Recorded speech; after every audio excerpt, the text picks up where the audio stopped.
Years gone by, these two hombres would be considered the top gunslingers in the West. Today, for these quarterbacks who use arms in place of guns, it's high noon. Rick Johnson and the Stampeders against Matt Dunnigan and the Eskimos. Taking the place of Dodge City for this Alberta shootout, Commonwealth Stadium. To the winners, a place in the Western Final against the BC Lions.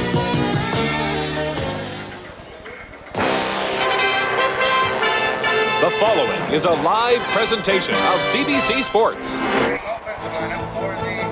Yesterday in Vancouver, the Bombers are less than a yard away from scoring and tying the Lions and perhaps forcing overtime. But once again, the BC defense came up with a big play to snuff out what would have been a remarkable comeback. The Lions hang on to defeat the Bombers for the third week in a row. After a late season slump, the Lions are alive and well and bound for the Western Final.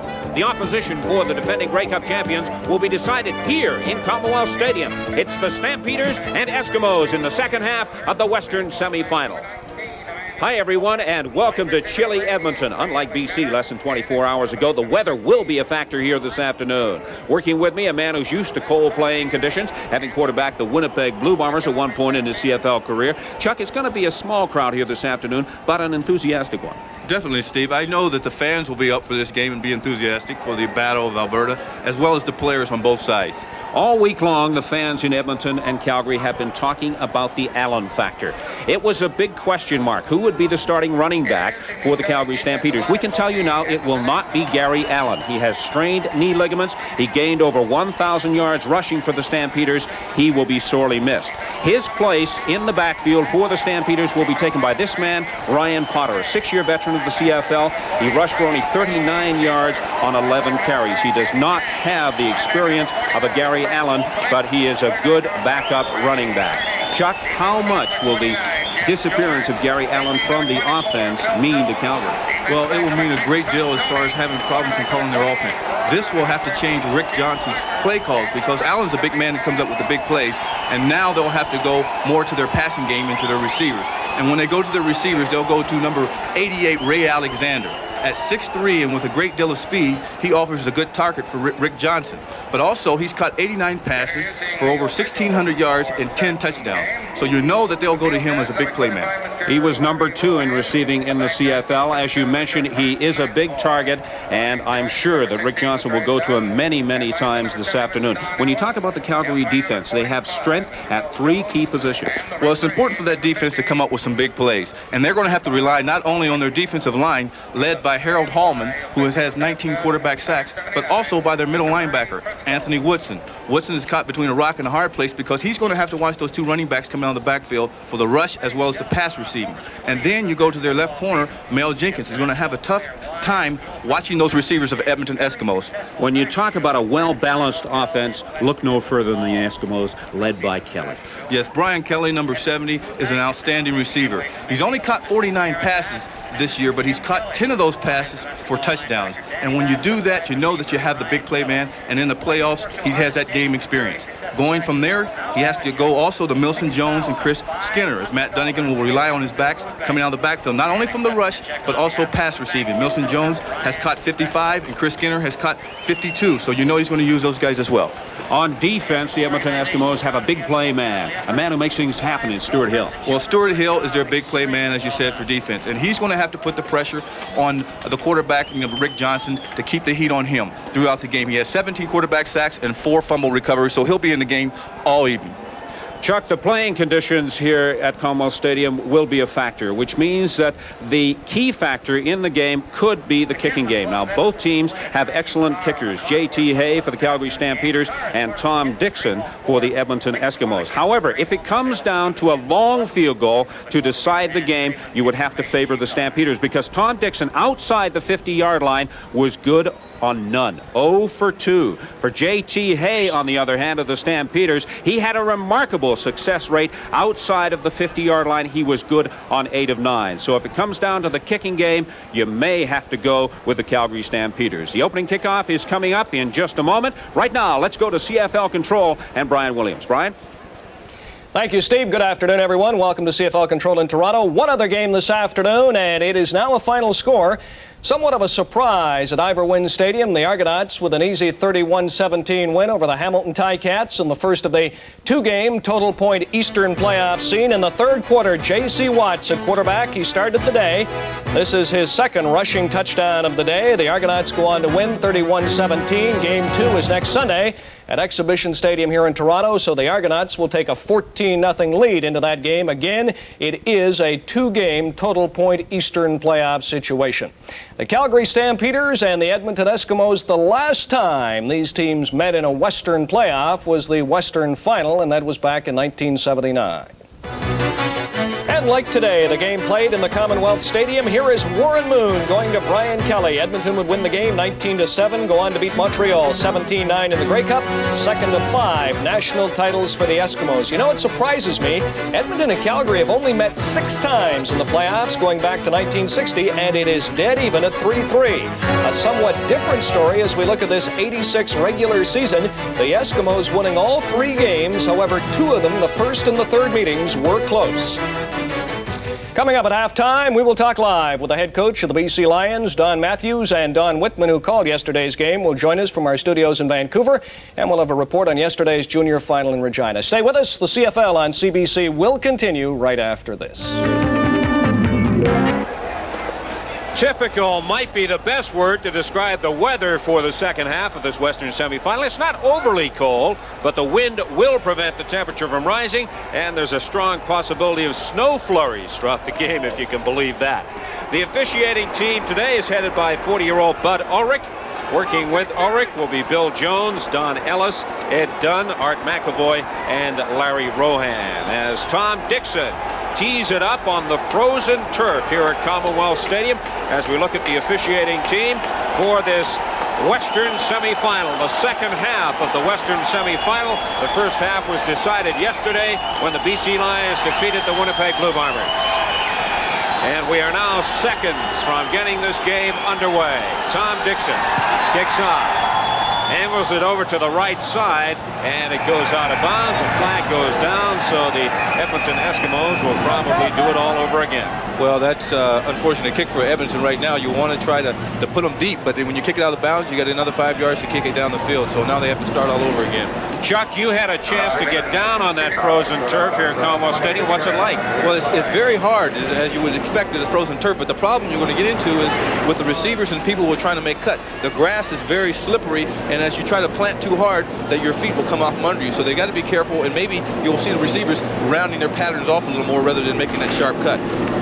The Eskimos have won 8 straight games versus the Stampeders, including 3 games this year, 21-10, that was a close one, 42-19 and 38-10, and now the 4th game is underway. And that's a good example of the player trying to pick up the ball and missing the ball. Still on his feet at the 40-yard line. Darcy Kopp, a good return.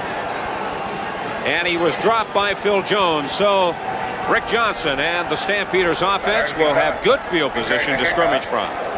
Well, Rick Johnson now is going to have to change his game plan just a bit and rely on the passing. I said Rick Johnson is the key here with Petros and Ryan Potter back there in the running back position. The wide receivers are going to Emmanuel Tarrant and Ray Alexander will be the big key. And that offensive line will have to give Johnson enough time to throw that ball. 1st and 10, Stampeders, the ball just shy of the 40-yard line. Complete to Potter. Potter at the 45. And he's tripped up just shy of the 50 by Schaefer. Harding also assisting on the tackle for the Eskimos. Well, good safe play to start off with. You know they don't have the kind of guys. If you take a look at the defensive line, led by Tom Tournay and Stuart Hill, the big man for them to come up with the big plays. And the linebackers, Craig Schaefer, Danny Bass, the middle linebacker, will come up with some big plays also for them. That secondary, led by Greg Harding, who's having a good year, and Ron Howard. A good start for the Calgary Stampeders. A pickup of 11 yards on that pass from Johnson to Ryan Potter. Gives them a 1st and 10 situation, and they spot the ball just shy of the 50-yard line.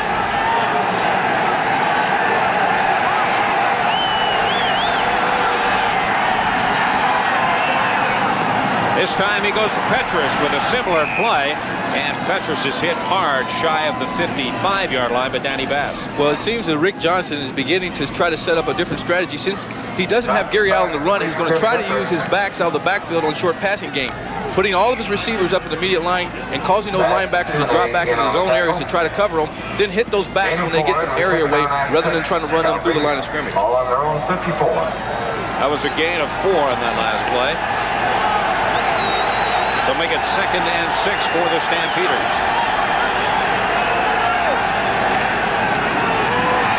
This time, no running room at all, as Danny Bass moves in there to pull down Potter.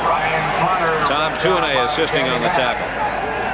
Well, big play by Danny Bass. His job in there is to sit back there and read and just find the defensive hole that he can get through to make the big hit on the players, and he was able to get through the hole there and make that tackle. They had to get to the Eskimos' 50-yard line for the first down, well short, so that will bring on Glenn Harper in a punting situation for the Stampeders. He'll get this punt away from his own 45-yard line.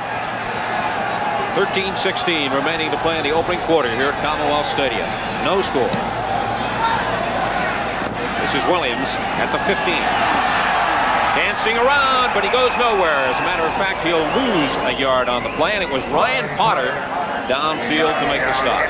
Well, again, as the game went on yesterday, the big thing about that were mistakes, and you got to watch the mistakes for both teams today. Matt Dunnigan at quarterback. Also, you can put in there as Damon Allen. Those two guys are going to be effective today.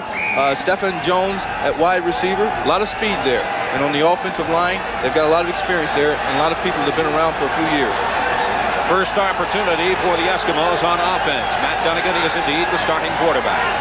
The ball's at the 15. Dunnigan under pressure, and that's what the Calgary Stampeders felt they had to do all afternoon against Matt Dunnigan, was apply pressure. Well, they know that they have to put the heat on him because he has some good receivers that he can hit upfield. And Matt Dunnigan reads so well that if he comes off his first receivers, he can go to the secondary guys. Taking a look at that defense, Harold Hallman, who's outstanding Shinley Award nominee for the Western Division. In the middle, you got Anthony Woodson, as we talked about earlier, and Mel Jenkins at that corner. So you got a tough defense there. Chalk up a loss of 7 yards, 2nd and 17. The ball's on the 8-yard line. Dunnigan with time this time. Elects to keep it himself. And he fumbles as he's pulled into touch by Alva Satelli. The Eskimos will retain possession. Unfortunately for them, they did not pick up the first down, so that will bring on Tom Dixon and the Eskimos punting unit. Well, that was a good defensive play by Calgary, and they've got to have that because that offensive Calgary has got to try to get that ball as many times as possible to establish some rhythm in there. Their game plan will change somewhat now that they don't have Gary Allen in there to use the running game, and they may use the passing game more effectively and try to use it to the backs coming out of that backfield. In warm-up, Tom Dixon was booming them 55, 60 yards, but all kickers seem to kick well in the warm-up. See what he does in game conditions. And it goes off the side of his foot, taken at the 45-yard line and run out of bounds almost immediately. So with 11 minutes and 42 seconds remaining to play in the opening quarter, we've got a scoreless tie here at Commonwealth Stadium. That's one way of keeping warm here at Commonwealth Stadium in Edmonton. It is a cold afternoon for the Western semifinal between the Eskimos and the Calgary Stampeders. I'm Steve Armitage along with Chuck Eby. We've got Brian Williams in the warmth of CFL control. Brian, I hope you're enjoying yourself. It is cold here. It is a 1st and 10 situation for the Stampeders. And the ball is at the 45-yard line of the Eskimos. A fumble! Schaefer caused the fumble. The Eskimos have recovered. Stuart Hill. Well, it's just a good play by Schaefer when he's playing his linebacker. And Stuart Hill normally comes up here. Well, if you take a look at Schaefer right there, he just reads it and he comes from his blitz at this point and comes to the outside and is able to make the block. The tackle there caused the fumble. A big break for the Edmonton Eskimos. The first break of the game caused by the Eskimos defense. And that sets up an offensive situation for Matt Dunnigan and the Eskimos as we look at the man who recovered the fumble. His 5th fumble recovery of the season. 1st and 10 Eskimos. And whistles blow the play dead as Dunnigan was sprinting out to his right. Well, we time count violation. Edmonton, first down repeated. Well, we said that the game could be decided by the various mistakes, and that was a big play by the Edmonton defense and a mistake as far as Calgary is concerned when they had good field position. You've only got X number of seconds to put that ball into play. Matt Dunnigan did not do it that time as he checks his wristband for his play selection. 1st and 15 for the Eskimos. The ball is at the 37-yard line of the Stampeders. No score, first quarter. Dunnigan just floats it up. It's complete. Chris Skinner, and they rule incomplete. They say he was out of bounds when he took possession of the ball. Again, we have these backs coming out of the backfield, running up the field, and Chris Skinner and Milson Jones will be doing that all afternoon if they can as far as getting open. But what Chris Skinner did when he ran up the field there, it seems as though when he ran down and ran the pattern, the first time he hit the ball, hit his hands, he began to juggle it, and he juggled it out of bounds. As you see in the replay, Matt Dunnigan makes a read, and Skinner's out there by himself, and the ball hits his hands, and he juggles it, and then that's when they called him out of bounds. If he'd caught it when he first hit his hands, he would have been okay. So it's a 2nd and 15 situation now for the Eskimos. The Stampeders were coming that time, complete to Williams, and Williams gets down to the 35-yard line. They needed to get to the 22 for the first down, so they're well short. Well, that time Matt Dunnigan read the blitz and just dropped it off to the back, coming out of the backfield, and they were not able to get enough for the first down, but they're still in a position to kick a field goal and come up with 3 here. It'll be 3rd down and 12. Tom Dixon, who comes into the game with 190 points, attempted 60 field goals, completed 34. His longest was a 49-yarder. So this is well within his range, coming from the 42. And it is good.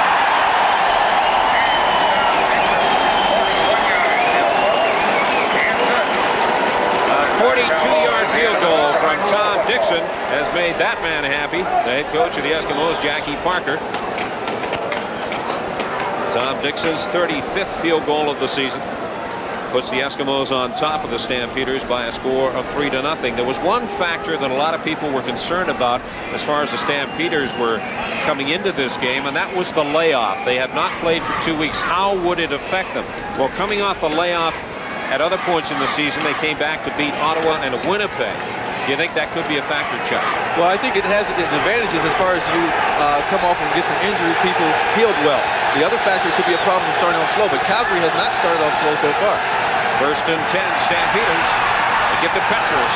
Petros picks up 7 or 8 yards. Schaefer in there to make the tackle for the Eskimos. Well, Rick Johnson is going to have to try to get some aspects of that running game going. He wants to alleviate some of that pressure that defensive line will put on him if he has to just rely completely on the pass. Gain of 8, it'll be 2nd down and 2. Tim Petros, the fullback, On their own 42. rushed the ball 74 times in regular season play, picked up 348 yards. As we look at the Calgary bench and their head coach, Bob Vespasiani. Gain of 7 on the last play, 2nd and 3. They give the Potter. Potter looking for some running room outside. There's none to be found. Tom Tuinen. Well, good penetration by that defensive line, and when you're running into a short yardage situation, you want your defensive line to rush in there and penetrate. And as you can take a look at, they get across that offensive line and beat them. A lot of your battles are won up on that offensive line, and once you beat that offensive line with a defensive lineman, you're in that backfield, then you create problems for that running back to find his hole. A very telling statistic for the Edmonton Eskimos. 2nd against the rush. Harper has one go off the side of his foot. Gets a Calgary bounce. Williams fields it inside the 25. Is forced out of bounds at the 25-yard line, so that's where Matt Dunnigan and the Eskimos offense will scrimmage from. 8:47 remaining to play in the opening quarter. We talked earlier about how the Eskimos and Stampeders have done this season. They have met a total of 6 times in playoff action over the years, and the series is even at 3. So, in effect, this is the rubber match between the Eskimos and Stampeders in terms of playoffs. Well, it's a rubber match, but it's good for the Calgary Stampeders. They want to establish themselves this year. They've come back from a long road and had a very successful year, and they want to continue with it. They're a young team, and this playoff experience this year, regardless of what happens today, will be enhance their future play because they're a good team. They came very, very close to losing the franchise in Calgary, but thanks to the hard work of a lot of people, it is alive and well. They turned it around this year. They finished 4th in the West with a record of 11-7, and they are playing the Eskimos, who finished with a record of 13-4-1, the leaders in the CFL West. 1st and 10 for Matt Dunnigan and company. The ball's at the 25. Dunnigan, quick pass. It's complete to Stephen Jones. Jones can run when he gets the ball. He's shown us that many times this season. And he's almost up to the 50. Well, I talked to Stephen Jones before the game, and one of the things we were talking about was we were watching him run a few patterns down the field with the footing, and he had a problem as far as running down and making his cut. Now, as you see, you throw a quick pass out here, the defensive backs are at a disadvantage because they're backing up, and they can't force up quick to come and get him. So now he just catches the ball and get what he can for as far as the first down is concerned. A pickup of 19 yards for Stephen Jones and the Eskimos. Makes it 1st and 10. What a remarkable catch Stephen Jones made in that first game against the Calgary Stampeders. Dunnigan elects to run it. And he's forced out of bounds just inside the Calgary territory. Well, that's where a guy like Matt Dunnigan's abilities are so valuable as a good athlete. He drops back there and sees that the receivers are covered, and they give him a big hole up the middle, and he just takes off enough to get the first down. They spot the ball at the 54-yard line of the Stampeders. Pick up 12 yards for Dunnigan on the last play. 1st and 10. Swing pass. Jones fumbles. Fortunately for the Eskimos, he fumbles out of bounds. Matt Dunnigan is using his backs as well again, as we know that they're going to swing out of the backfield, and as he catches it out wide, Jones gets a break and runs through the field, but he fumbles the ball and it goes out of bounds, and a big break for the Edmonton Eskimos that ball was not turned over to Calgary. The ball shot out to his left and right out of bounds, so the Eskimos retain possession. 1st and 10 from the Calgary 43. The Eskimos lead 3-0 on a Tom Dixon 42-yard field goal. 7:11 remaining to play in the opening quarter. Dunnigan to Sinkar. Bernie Morrison makes the tackle on Sinkar, but not before Sinkar is able to get down inside the 30-yard line. Well, that's good with Matt Dunnigan. He used all of his receivers well. All through the year, Stephen Jones caught 40, Sinkar caught 37, Skinner caught 52, Jones caught 55, and Kelly caught 49. So he's well balanced in his attack as far as throwing the passes to different people on the field. He picked up 15 yards on the play. 1st and 10 Eskimos. The ball's at the 28.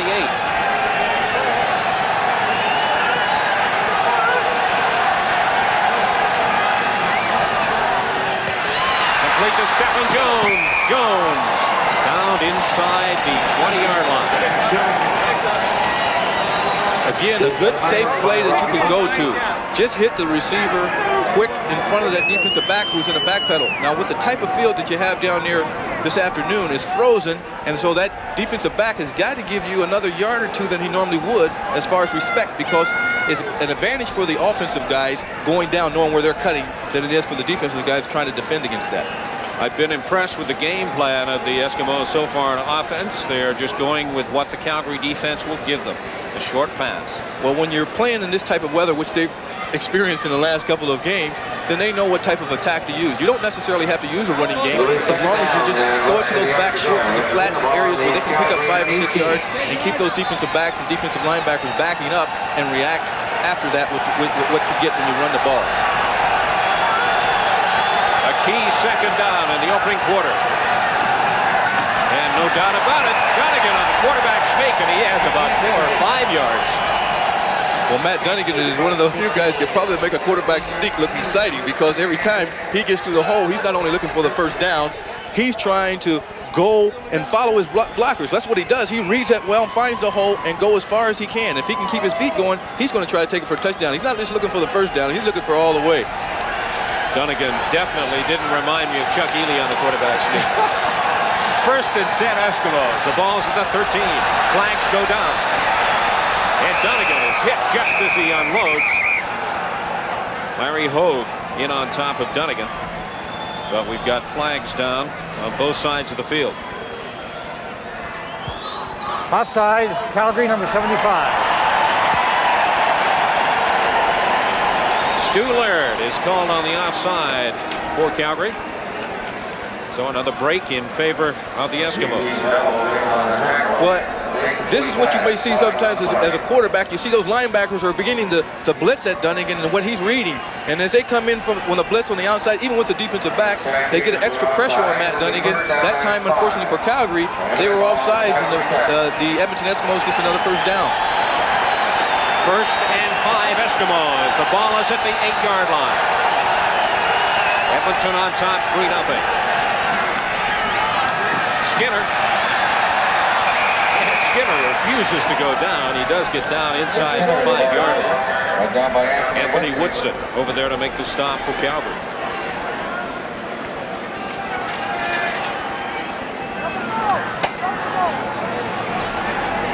I would think that Jackie Parker would be pleased with the performance of his club so far. Nothing spectacular, just steady. Dunnigan taking what the Calgary defense will give him. The short yardage offense is in for the Eskimos.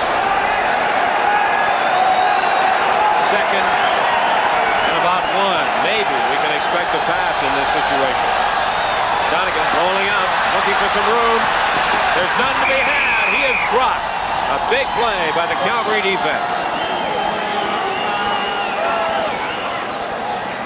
Well, that's just good pressure, good defensive rush. You've got to get down there when you're in those short yardage situations. You've got to have penetration from that defensive line and that linebacking crew. And when that happens, you get that pressure and you push that quarterback back or those running backs back. That time they forced Dunnigan out of the general area where the running backs run, and were able to drop him for a loss. Jenkins leading the way for the Stampeders. And it's Mel Jenkins who was shaken up on the play. Well, they don't want to lose Mel Jenkins. He's been a valuable asset to that defensive secondary, and you need a guy like that in there with a lot of experience on that corner, because he's coming up against Brian Kelly over there, and you know that Brian Kelly has a lot of experience and knows how to beat people. And if he gets rookies in there, you look for Dunnigan and Kelly to work on it. At the beginning of the game, we suggested that he was one of the 3 key players on the Calgary defense. Well, as you see, when he went to tackle Dunnigan, he just twisted that knee behind him, and he and Dunnigan sort of rolled over on that thing. So you hope it's nothing serious, because knee injuries are the ones that players fear the most, and that when you get planted like that in a situation and somebody falls on your knee, it's a little pain there. You hope it's nothing serious, that he won't be back in a few plays. Jenkins had 7 interceptions on the season, but right now Tom Dixon is on the field for the Eskimos to attempt his second field goal of the game in an attempt to put the Eskimos on top 6-0. This one a chip shot for Dixon from the 15. And he booms it through. So the Edmonton Eskimos go in front of the Calgary Stampeders. Last score 6-0. We've got 4 minutes and 13 seconds remaining to play in the first quarter. A cold day at Commonwealth Stadium and all kinds of clothing to keep people warm. That seems to be the name of the game. Get wrapped up. Don't get cold, because if the cold sets in, you're in big trouble. I tell you what, Steve, it is cold out here, and the wind, if you keep that wind down, you're okay. And the players don't mind so much the atmosphere and the air being cold, but it's when that wind starts blowing that it really takes its toll on you. What I want to know, is it a heavy air or light air? We'll have to ask Ronnie that. Professor Lancaster has all the answers to that. I believe he says it's a light air here in Edmonton. What are we at, 1,200 feet up from sea level? Not quite sure. Anyway, it's a light air. Tom Dixon kicking off following that field goal, and again he angles it over to the right side, taking it to 30. And that's Darcy Cobb fumbles, and the Eskimos once again another big break have recovered. mistake there. You can't afford to give a good team like the Edmonton Eskimos the ball in situations by turning it over to them. They're a good enough team to score on you any way they can, but you need to come up and you keep drives alive, keep the game going on your side without turning the ball over to another team. As he's running, he's got to tuck it away, and it slips out of his arm, and he just fumbles it up, and Edmonton recovers. You've got to tuck that ball away when you feel that contact, protect it. And they spot the ball just outside the 53-yard line of the Stampeders, where Edmonton are now 1st and 10. Donegan under some pressure from Woodson. And finally knocked out of bounds. That was Harold Hallman who was applying the pressure. Well, that defensive team of Calgary does not want to allow Donegan to get to the outside, so you've got to keep that containment on him. The one danger about trying to contain Donegan a lot of times, if you use your defensive ends to charge up the field wide, then you create those seams inside where those running backs can run free. So a quarterback like Matt Donegan puts a lot of pressure on a defense. And there's Cliff Toney, the man who forced the fumble from Darcy Kopp to give the Eskimos possession of the ball. They are now 2nd and 7 at the 51. Donegan had the ball knocked out of his arm as he attempted to pass. It is a Calgary recovering the Edmonton fumble. Stu Laird forcing the turnover. Well, good defensive play. They've got to come back now after they turn the ball over and get the ball back, either by interception, any way you can. As he comes back in there, he takes a swipe at it, and they come back and pull the ball down before Donegan begins to let his arm go forward, and it's not an incomplete pass. It's a fumble, and Calgary has the ball. Awfully close to having that arm go forward. The ball's at the midfield stripe as the Stampeders celebrate. 1st and 10. Little movement there on the part of the Eskimos. Mandridge moving early. And Stuart Hill in to make a stop on Rick Johnson. Rick Johnson, third flag. Let's get the call. Offside, Edmonton, number 75. Eskimos are offside. Mandridge moving early and costing the Eskimos. That'll move the ball down to the 50-yard line. As the Eskimos. Excuse me, Steve. As a quarterback, sometimes when you see that, you want to take total advantage of that. You know you've got a free one. Turn it up and let it go downfield. Make sure that you at least try to get the touchdown, because the worst thing can happen is brought back and you get another 5 yards. 1st and 5, Calgary. They trail 6-0. 2:44 remaining to play in the opening quarter.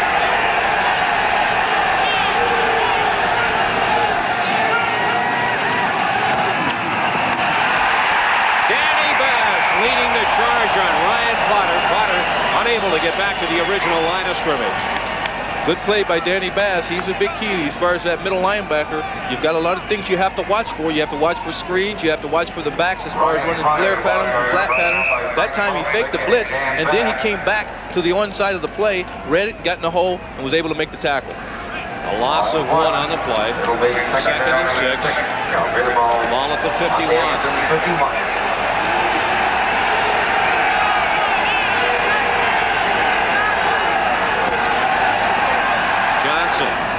To Alexander, and they complete it down at the 36-yard line. Good enough for the 1st down.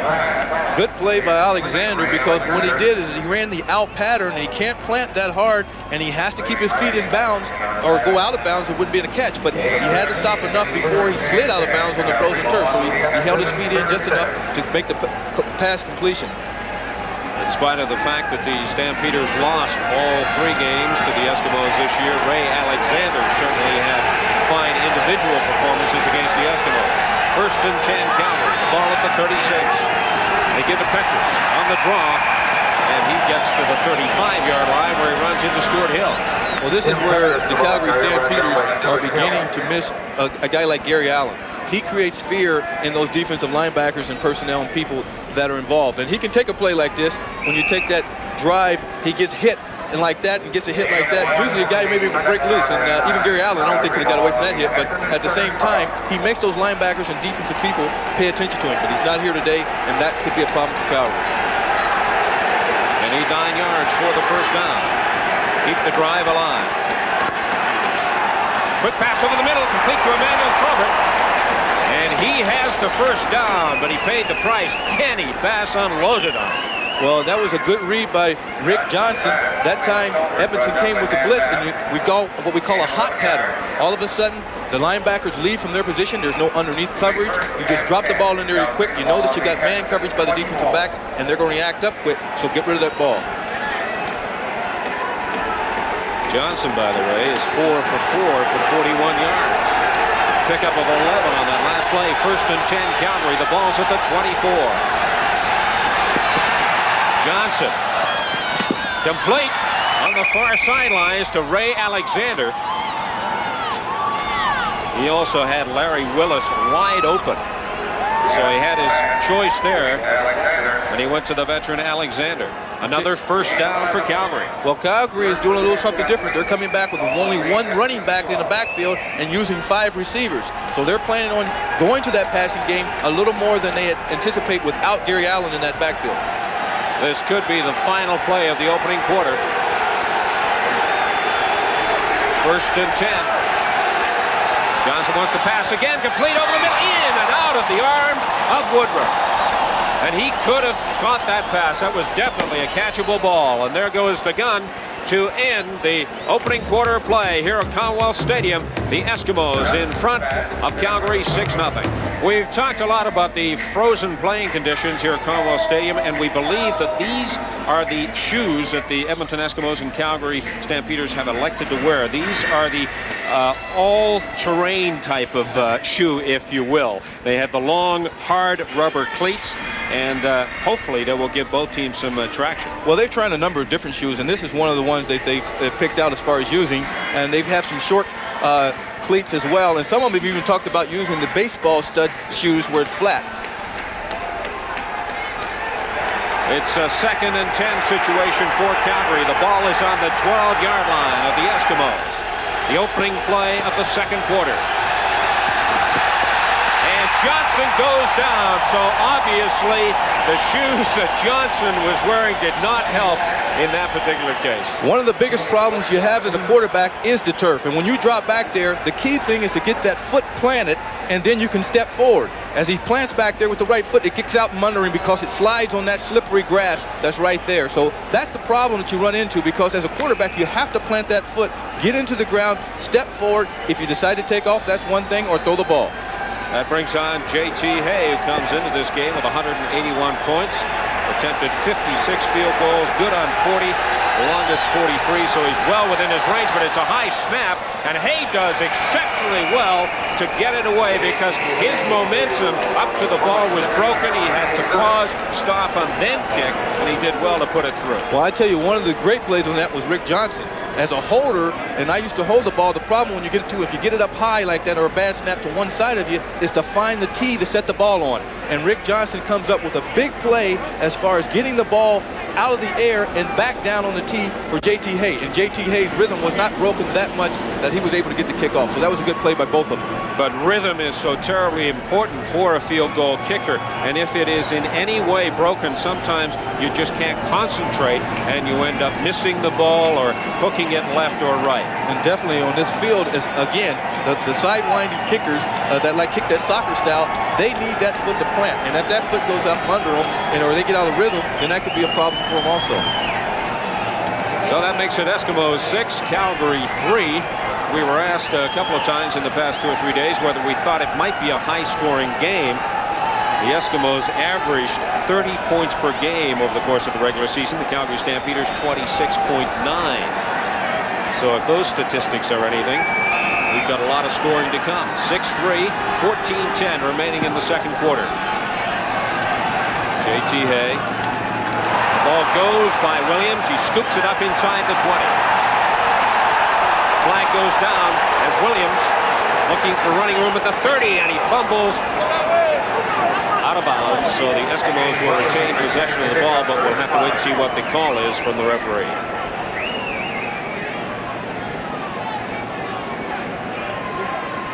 Yard kickoff, 11-yard return. Illegal block. Edmonton number 46 on the return. Boy, as a special teams coach, you hate to see that. Yeah, especially when you get back there, he missed the ball on the first end of it, and now he comes back. He wants to get the ball and picks it up after passing, and he feels he picks up enough yards. And as he's coming out, he gets hit by Stuart Hill, and all of a sudden he's out to the outside. They call it as far as a holding or a clipping or blocking from the rear. That puts the Eskimos offense in a bit of a hole. They're 1st and 10 from the 10.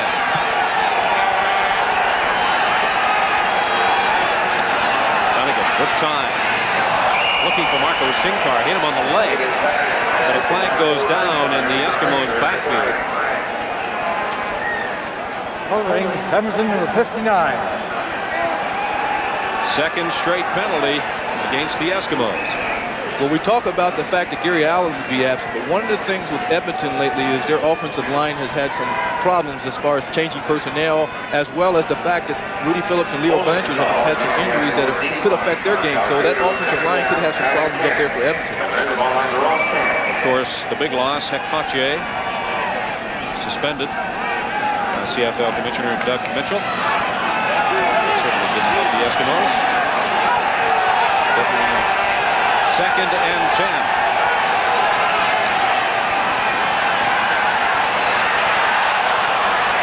Complete to Rick House.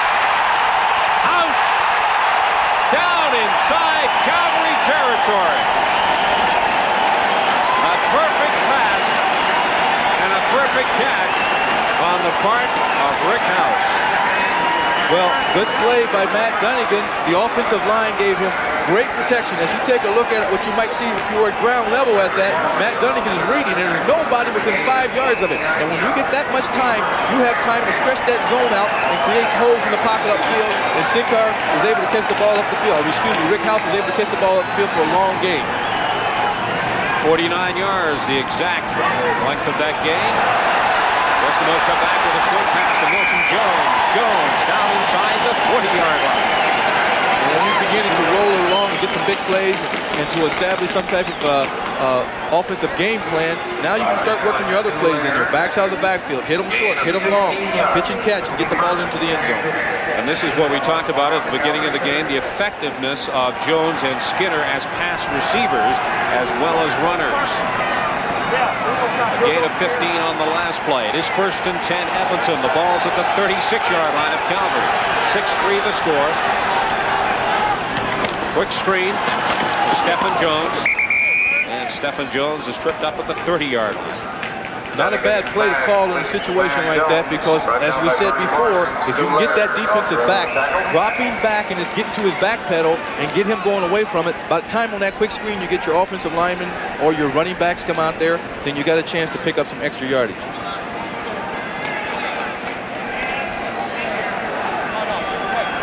Stephen Jones is the injured Edmonton player, receiving attention from the Edmonton training staff. And this is how it happened. Well, you see when you get in there tight, you get a good hit by Bernie Morrison as far as helmet-to-helmet hitting there and a good drive on him, and then somebody falls on his leg. Injuries like this, when people fall on your legs or your feet or your arms, seem to have a more hurting effect because it's a lot colder out there than normal. Coming up at halftime in today's game, a feature I think you'll enjoy. Don Matthews is sitting in our studios in Vancouver, along with Don Whitman.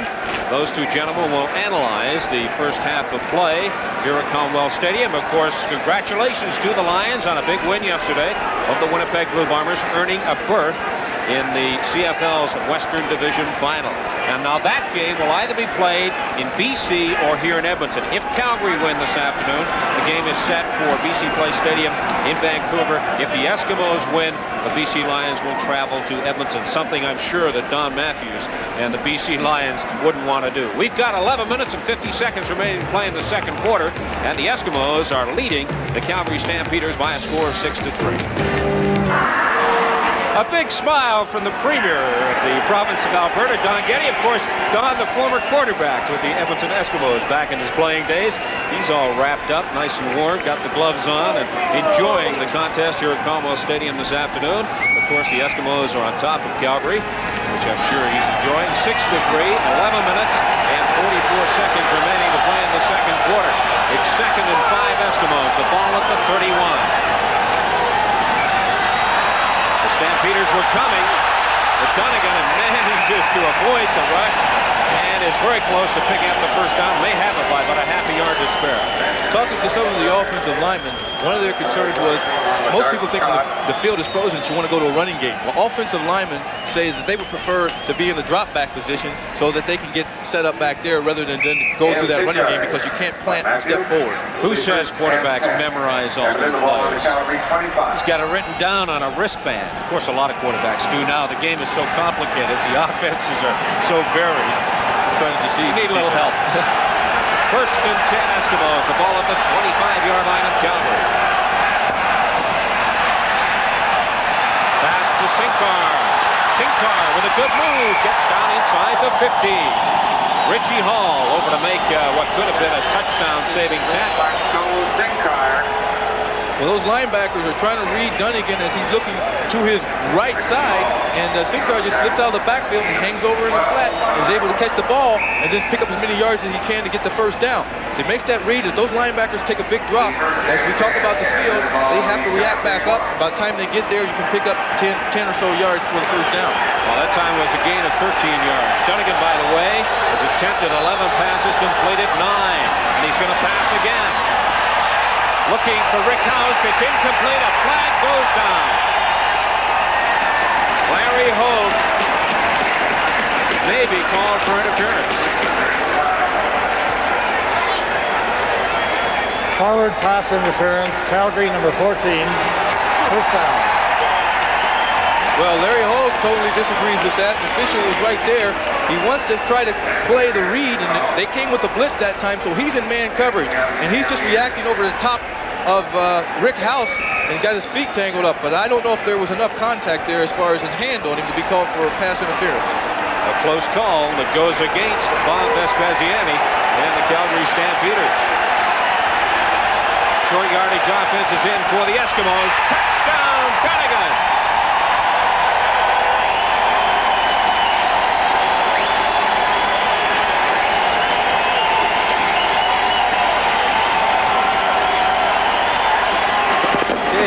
Tough break for Calgary. They get the ball down there. Evans gets the ball on the 1-yard line. And when you get down there, Matt Dunnigan knows exactly what to do with it.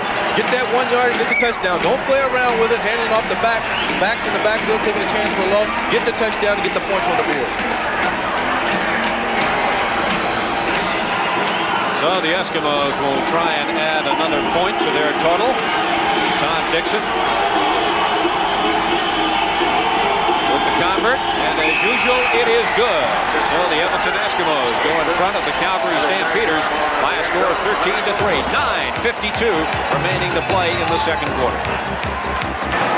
By any stretch of the imagination, that's a long scoring drive and a very good drive for the Edmonton Eskimos, resulting in 7 points.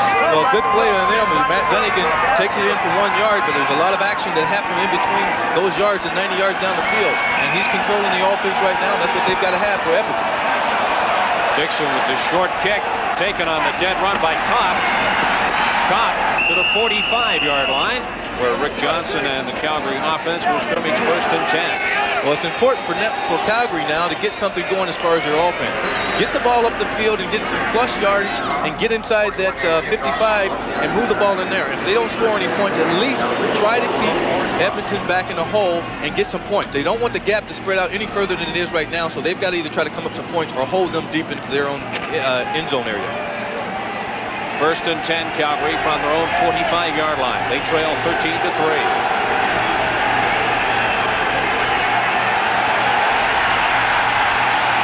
Johnson likes to run it himself. Brought down by Craig Schaefer, just shy of the 50-yard line. Well, Rick Johnson is not noted for his running ability, but he can run. The thing was now is as a quarterback, when you're running down the field in this situation, you can't really plan to make the cuts that you want to do to get out of bounds. Stephan Jones, good to see him on his feet. We understand he has a twisted ankle, but may be back in the game. And now Rick Johnson is shaken up on that last play, and if he has to lead the game, the Calgary Stampeders could really be in trouble. Well, that's a really difficult thing. Now, as a quarterback, on this type of field, Rick does not need to take any excess shots, as he takes right there. He takes one right in the chest, and that's a problem. he is very valuable to this team, and he doesn't need to really be running with the ball. They can't afford to lose him. As you said, Steve, they need to have him in the game. And at this point, they're going to at least lose him for one play, and hopefully that'll be all, because if they lose him for the complete game, they could be in real big trouble. And there's the man that will take his place, Jeff Tedford. He has seen some action for the Stampeders this year, not much. Well, if you notice, Jeff Tedford was blowing on his hands there. As a quarterback in this type of weather, it really is a problem because your hands get very numb and you lose your feeling on that ball. So when you try to put it in there, they build little pouches around on your the front of your jersey, or you try to put your arms underneath your armpits, or just blow on to get moisture and get feeling into those fingers, because you've got to have a feel on that ball when you release it. Where's Bud Grant when you need him? Stefan Jones looks all right as he makes his way towards the dressing room area here at Commonwealth Stadium. Dr. Boucher is accompanying Stefan Jones, and that's good to see. Rick Johnson on his feet, walking towards the Calgary Stampeders bench. Well, it looks like he took the blow right below his chest on his right-hand side, so hopefully that won't affect his throwing mobility. Tedford comes into the game having thrown 34 passes, completed 17, 3 interceptions, and 3 touchdowns. There's no question that Tedford can do the job. You have to wonder just how cold he is standing on that bench. 2nd and 5. Calgary, the ball at the 50. Tedford's got some room in front of him, and he has the first down with a couple of yards to spare. Greg Harding over there to make the stop, and I'm sure that Bob Vespasiani was holding his breath. He'd already lost one quarterback because of the hit, and now he may have lost Tedford. Well, you got to be awfully careful coming in there. Tedford is probably really not warmed up to really throw the ball, even though he's brought back there, and he's not having rhythm in the game. So his natural instinct as a quarterback, if you see something, try to get it for the first down. But at the same time, you jeopardize your number 2 man when your number 1 man is already on the sideline. Was he warmed up enough to take the hit? I suspect not. 1st and 10. The ball's at the 53.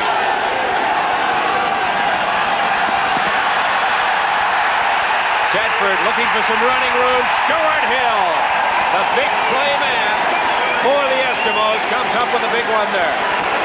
That's what we talked about in the opening, at the beginning of the game, is that Stuart Hill is the kind of guy that keeps the pressure on. He's got 17 quarterback sacks on the year, but he's been able to pressure the quarterbacks throughout the league all year long, so he's been having an outstanding year.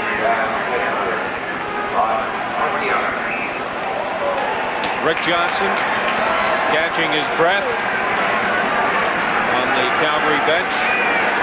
Appears to be all right. Maybe we'll see Johnson get back into the game in a series or two. Big loss on the play, 14 yards, 2nd and 24. The ball's at the 43. Tedford, complete, or is it? No, they rule incomplete. Ray Alexander not happy with the call. Well, that time, Edmonton came in with 6 defensive backs anticipating the blitz, and they blitzed Schaefer, and then they had the blitz come on and put the pressure on him, and the pass is thrown to Alexander. It did hit the ground. Good call by the official. And you know, it's amazing how many calls are good calls by the officials. We often give them heat, and the players give them heat, the coaches give them heat. A lot of calls by the officials in the CFL are good calls. It looks like Greg Harding is down there, injured defensive back for him. Another ankle problem. A lot of times you can't see a lot of things that are going on in the field as far as when you drop back. You can injure that ankle or your foot on the rear pass and you try to react back up on the pass as a defensive back. And sometimes those little things go on that you don't see, and maybe that was the case with Harding. That brings on Glenn Harper. The Stampeders out will get this away from the 35-yard line. It's a bad snap. It's high, but it's taken well. Almost blocked by Cliff Tony. A fumble and recovered by the Eskimos at the 25-yard line. 7:07 remaining to play until halftime. It's Edmonton leading Calgary by a score of 13-3. But is the ability to roll out. When he rolled out to his left, he was able to buy more time. And as you see him as a quarterback, what you talk to him when you roll out left is to square those shoulders off and throw the ball upfield. Schaefer had his hand on the back of Emmanuel Tolbert. Pass over the middle. And it's complete to Larry Willis, and another flag goes down, a fumble on the play. They rule it was incomplete. Bedford crossed the distance waiting. Heading back in on the tackle. There is a flag.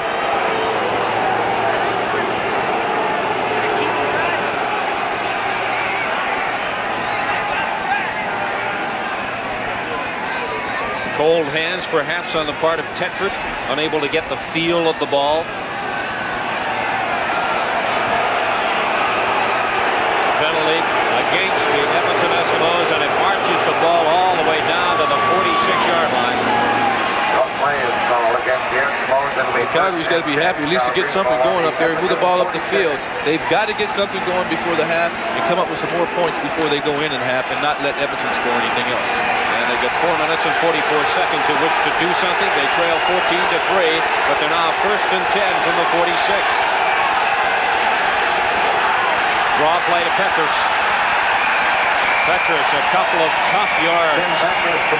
Danny Bass, Schaefer, all in there to make the stop. You know, bad news from the Calgary bench. Chuck, we've just been informed that Rick Johnson has a shoulder injury and may not be back into the ballgame. Well, that could be a big blow for Calgary because it looked like he did take the blow right up underneath that right shoulder, which may create a problem for him throwing. And that will have a big negative effect for Calgary. I'm sure the Calgary medical staff will take a long, hard look at Rick Johnson at halftime. 2nd and 8. Tedford with the long drop this time. Complete to Greg Feger. Down inside the 35-yard line. Greg Schaefer over there to make the stop for the Eskimos. Well, it's a good play, hitting that back out of the backfield.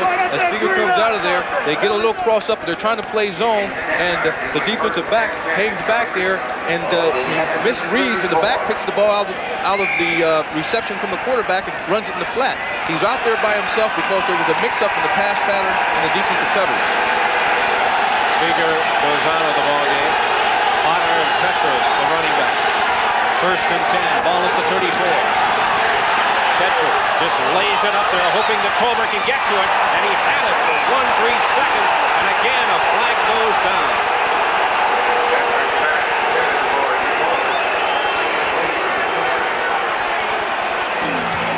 3 minutes and 12 seconds remaining to play till halftime. 14-3, Eskimos lead. The Argos game against Hamilton, game 1 in that 2-game Total Point Eastern Series. Don Whitman will be talking live to Don Matthews in our studios in Vancouver, and we'll have a full report on the Junior Championship yesterday. A big victory for the Regina Rams over the Ottawa Sooners. And Ron Howard was called for pass interference, and it has given Calgary possession of the ball down at the 34-yard line of the Edmonton Eskimos. And there you see some of the plays that the Calgary Stampeders are using, taped to the wrist of Larry Willis, a newcomer, a relative newcomer in the Calgary lineup. So he needs a little bit of help. 1st and 10, Calgary at the 24. Petros. And he picks up 2 or 3 yards the hard way.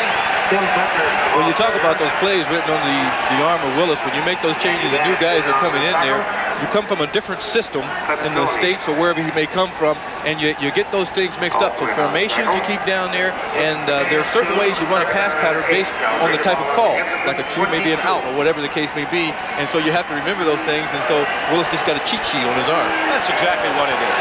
A little bit of a cheat sheet.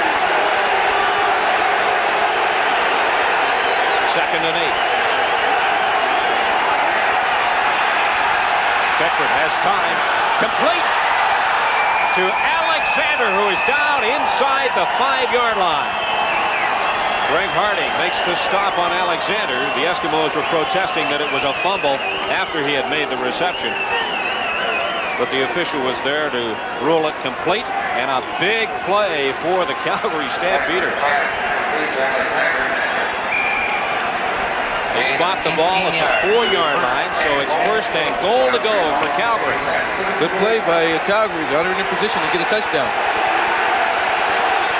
Alexander making his way over to the right sidelines. 1st and goal to go from the 4. Tedford just puts it up. It's complete to Emmanuel Probert. Touchdown, Calgary. And what did we say about missing Rick Johnson?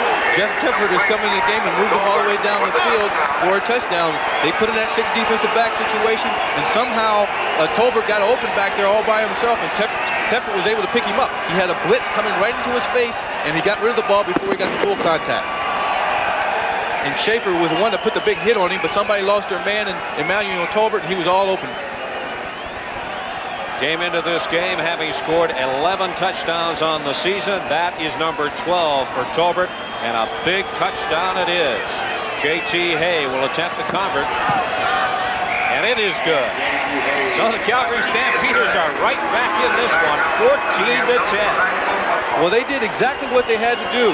As Tedford drops back there, he's getting pressured by Schaefer right at the middle, lets the ball go up the field, and Emmanuel Tolbert was right there to catch it for the touchdown. They had to come up with some points here without allowing Edmonton to do it, and they did that, and now they're in position to come out in the second half with a better play. Now, whatever is going to happen to Rick Johnson, I don't know, but Jeff Tedford has come in the game and done an excellent job so far for him. Interesting on that play that they would use 5 receivers on a short yardage situation. That may have fooled the Eskimo defense a bit. Well, I think what they realize is that without Gary Allen in there, they're not really worried about doing a whole lot of running. That forces their game plan to change from using that running in that situation to go into a pass play. And using 5 defensive backs is another way to put pressure on Edmonton. Good job by this man, Jeff Tedford, the backup quarterback, pressed into service when Rick Johnson went down with a shoulder injury. And believe me, as a former backup quarterback of many years standing, I can tell you that is perhaps one of the tougher positions in sport to come in as a backup quarterback. You sit on the bench, you get a little cold, a little stale, and then all of a sudden you're thrown into the heat of action. And Tedford has done a good job. J.T. Hay kicking off following the Calgary touchdown. Taken by Williams at the 35. Crosses the 40. He's got speed. Gets up to the 50-yard line where he runs into Mel Jenkins. And Calgary are indicating fumble. And so is the official. Calgary take over. Well, I saw indications the other day of things that the new style of tackling, and that is stripping the ball. A lot of times in the past, the hit was just made to try to make a hard hit. But a lot of times, you'll see defensive backs and linebackers swatting the arm of a guy carrying the ball, trying to knock it out of there. And when they do that, they can get the turnover. But if they don't do that, sometimes it causes for the guy to miss the guy and to take it for a long run. Williams is the injured player on the field as we look at the man who came up with the strip there, Mel Jenkins. And it's interesting because they have no backup wide receiver. So Jackie Parker and the Eskimo offense will have to make some adjustments. Well, the kickoff return, you just want to hold on to that ball. When you feel contact, put both arms around that ball instead of having just one and hanging it out, because there's a lot of people around you. That time he was hanging out, and they were able to strip the ball away from him and pick it up on the fumble. Of course, that's easier said than done. You know, we say have 2 arms wrapped around the ball. We're not down there running. Well, sometimes you just can't get that extra arm around, or the second arm around the ball. It only means a lot. You're coming back. It only means a lot when you get caught making the mistake. Well, he said they're coming back, and they have indeed come back. At one point, they were down 14-3. It is now 14-10. Let's check the CompuStats to this point in the game. Edmonton on top, net yardage 185 to 53. Passing 84 for Calgary, 139 for the Eskimos. So the Edmonton Eskimos have a clear advantage in all these statistical departments, but they only lead by 4 on the scoreboard, and that's where it counts. Neil Lumsden, our spotter, tells us that Marco Sincar will probably go to the outside position in replace of Williams because they do not have a backup. Remember, Stephen Jones went out of the game with an ankle injury. Williams came in to replace him. So the Eskimos are in a bit of a bind in that spot. Well, you know, I remember when we used to have these problems when we were playing, you used to always have a defensive back or a backup quarterback or somebody that could fill in their wide receiver. But nonetheless, they would never be that effective as the people that you're used to having in there. So you have to watch and wait and see what they're going to do with their offense, because you can have people who've been used to running that defensive secondary come over and go both ways as you begin to lose people in a game like this. So it's very critical for your offense. Henry Williams looks like he might be favoring his back.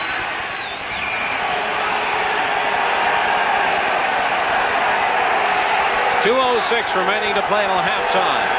Edmonton lead 14-10, but Calgary have the ball. 1st and 10 from the 50.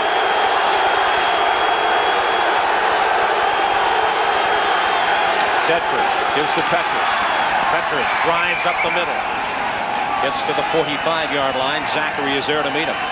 Well, you have Jeff Tedford is doing a good job, and he's out of Fresno State as far as the school he went to, but he also has 2 guys in the game, Larry Willis and Tony Woodruff, that are also from that school, so he's familiar with those receivers. Zachary also in on the tackle. Wants the block on Bass. Oh, that is what you call taking the middle linebacker out of the game. Nullifying the middle linebacker. Good move. 2nd and 6 for Calgary. The ball at the 46. Pass over the middle. It's intercepted, Eskimos. Cliff Tony with the big play defensively for Edmonton.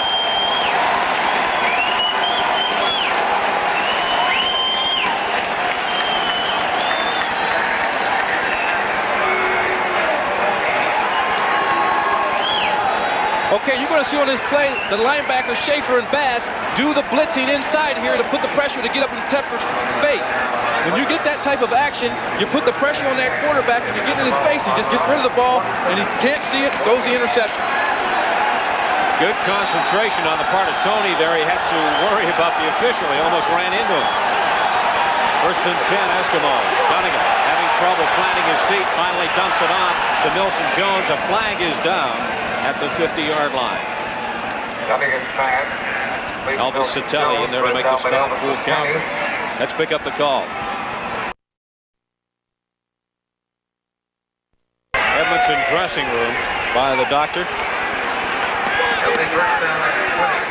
We're keeping our fingers crossed. Hope he's all right. Earlier this season, of course, the Eskimos stunned by that very, very serious injury to James Bell.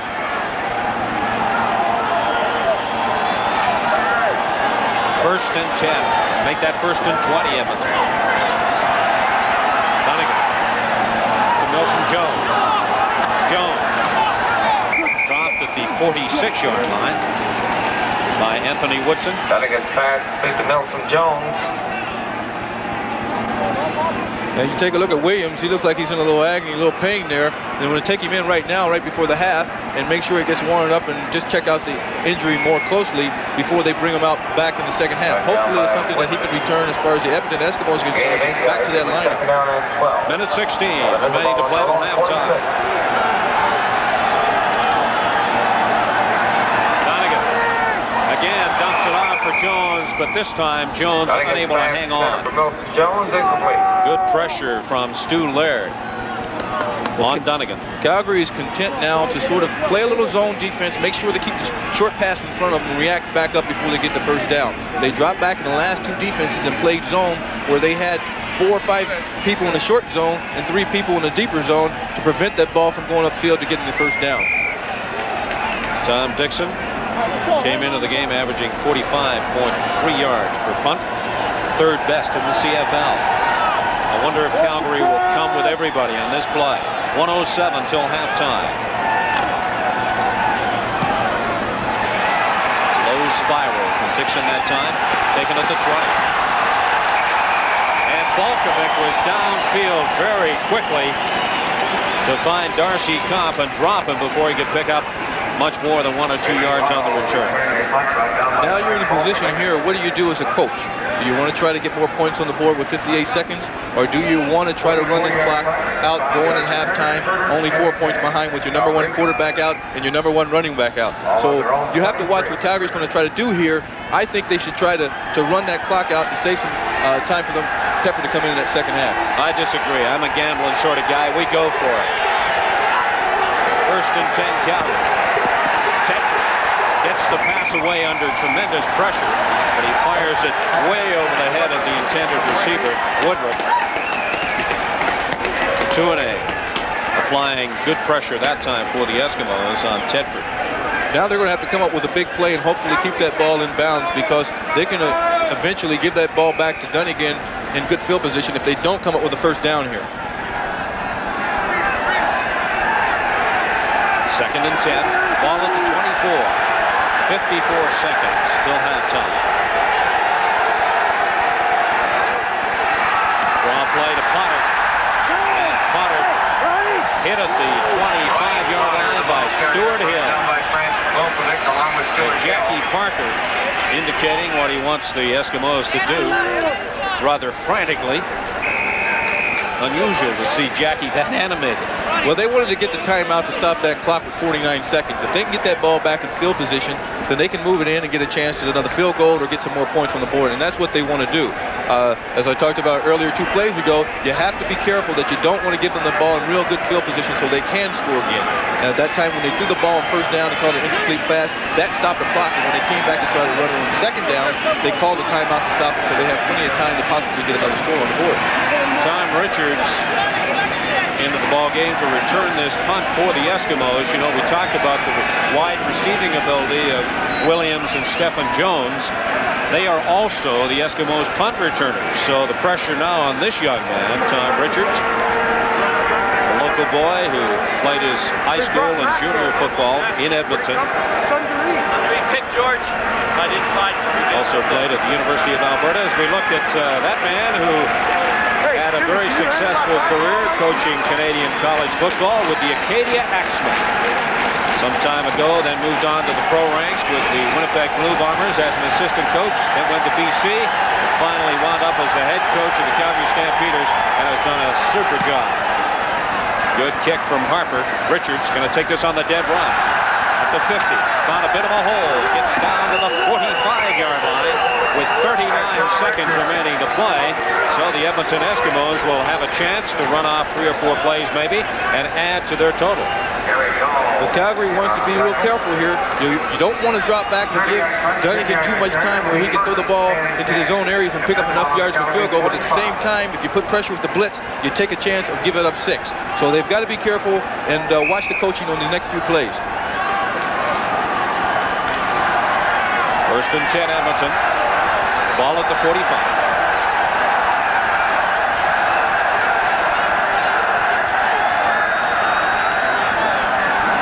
Dunnigan under pressure, just dumps it off a screen to Milson Jones. Jones, good running. Takes it down to the 32-yard line. Bernie Morrison there to make the tackle for Calgary. That time Calgary dropped back in the zone, and a good play to go against that zone is that screen pass, and they hit Milson Jones over there on the screen and was able to pick up enough yards for the first down. Now they're going to their quick offense, calling the play at the line of scrimmage. Good gain of 13 yards for the Eskimos. First and 10, ball at the 32. Quick pass over the middle, complete to Marco Sinkar. Sinkar stopped at the 20. Larry Hogue going to make the stop. Well, then again, they line up again, calling what they may call a fire. They call it different things. Different teams will call it as far as what you have to do to line up. And Dunnigan will scream a play to his backs and give the same play to his wide receivers. Call it to one side or the other and get everybody knowing what that same play is and get the play off before too much time runs off that clock. Dunnigan looking for Kelly. Kelly unable to get his hands on it. Incomplete. The Eskimos and the fans calling for pass interference, but no flags down. 4 seconds remaining on the scoreboard clock here at Commonwealth Stadium. Well, good coverage. They were coming with the blitz that time, and when you do that, you know you've got man coverage, and you've got to be right there with that man. And that time we were talking about Mel Jenkins. He was right there. He would be with Kelly the whole game, and he was able to come up with a big play for that defensive secondary. Well, as you might suspect, Jackie Parker is waving Tom Dixon over to the bench. Matt Dunnigan also coming over. Do you kick a field goal with 4 seconds left? Do you try and go for it to increase your point total? Edmonton lead 14-10. 4 seconds showing on the clock, so this should be the final play of the second quarter. Well, that was the first time today that they've gone to Brian Kelly. As I mentioned before, he's caught 49 passes on the year, but 10 of those passes were for touchdowns. So, you know, if they throw it to him 4 or 5 more times, he may come up with that big play for the TD. It would appear that Parker is electing to go for the safe 3 points. Tom Dixon is into the ballgame. The Eskimos have been known in the past to provide us with a little bit of razzle-dazzle. Maybe they'll fake it. Who knows? Larry Willis awaiting this field goal attempt from Tom Dixon.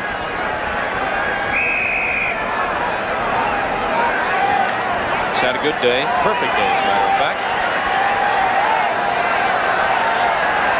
This one will come from the 27-yard line.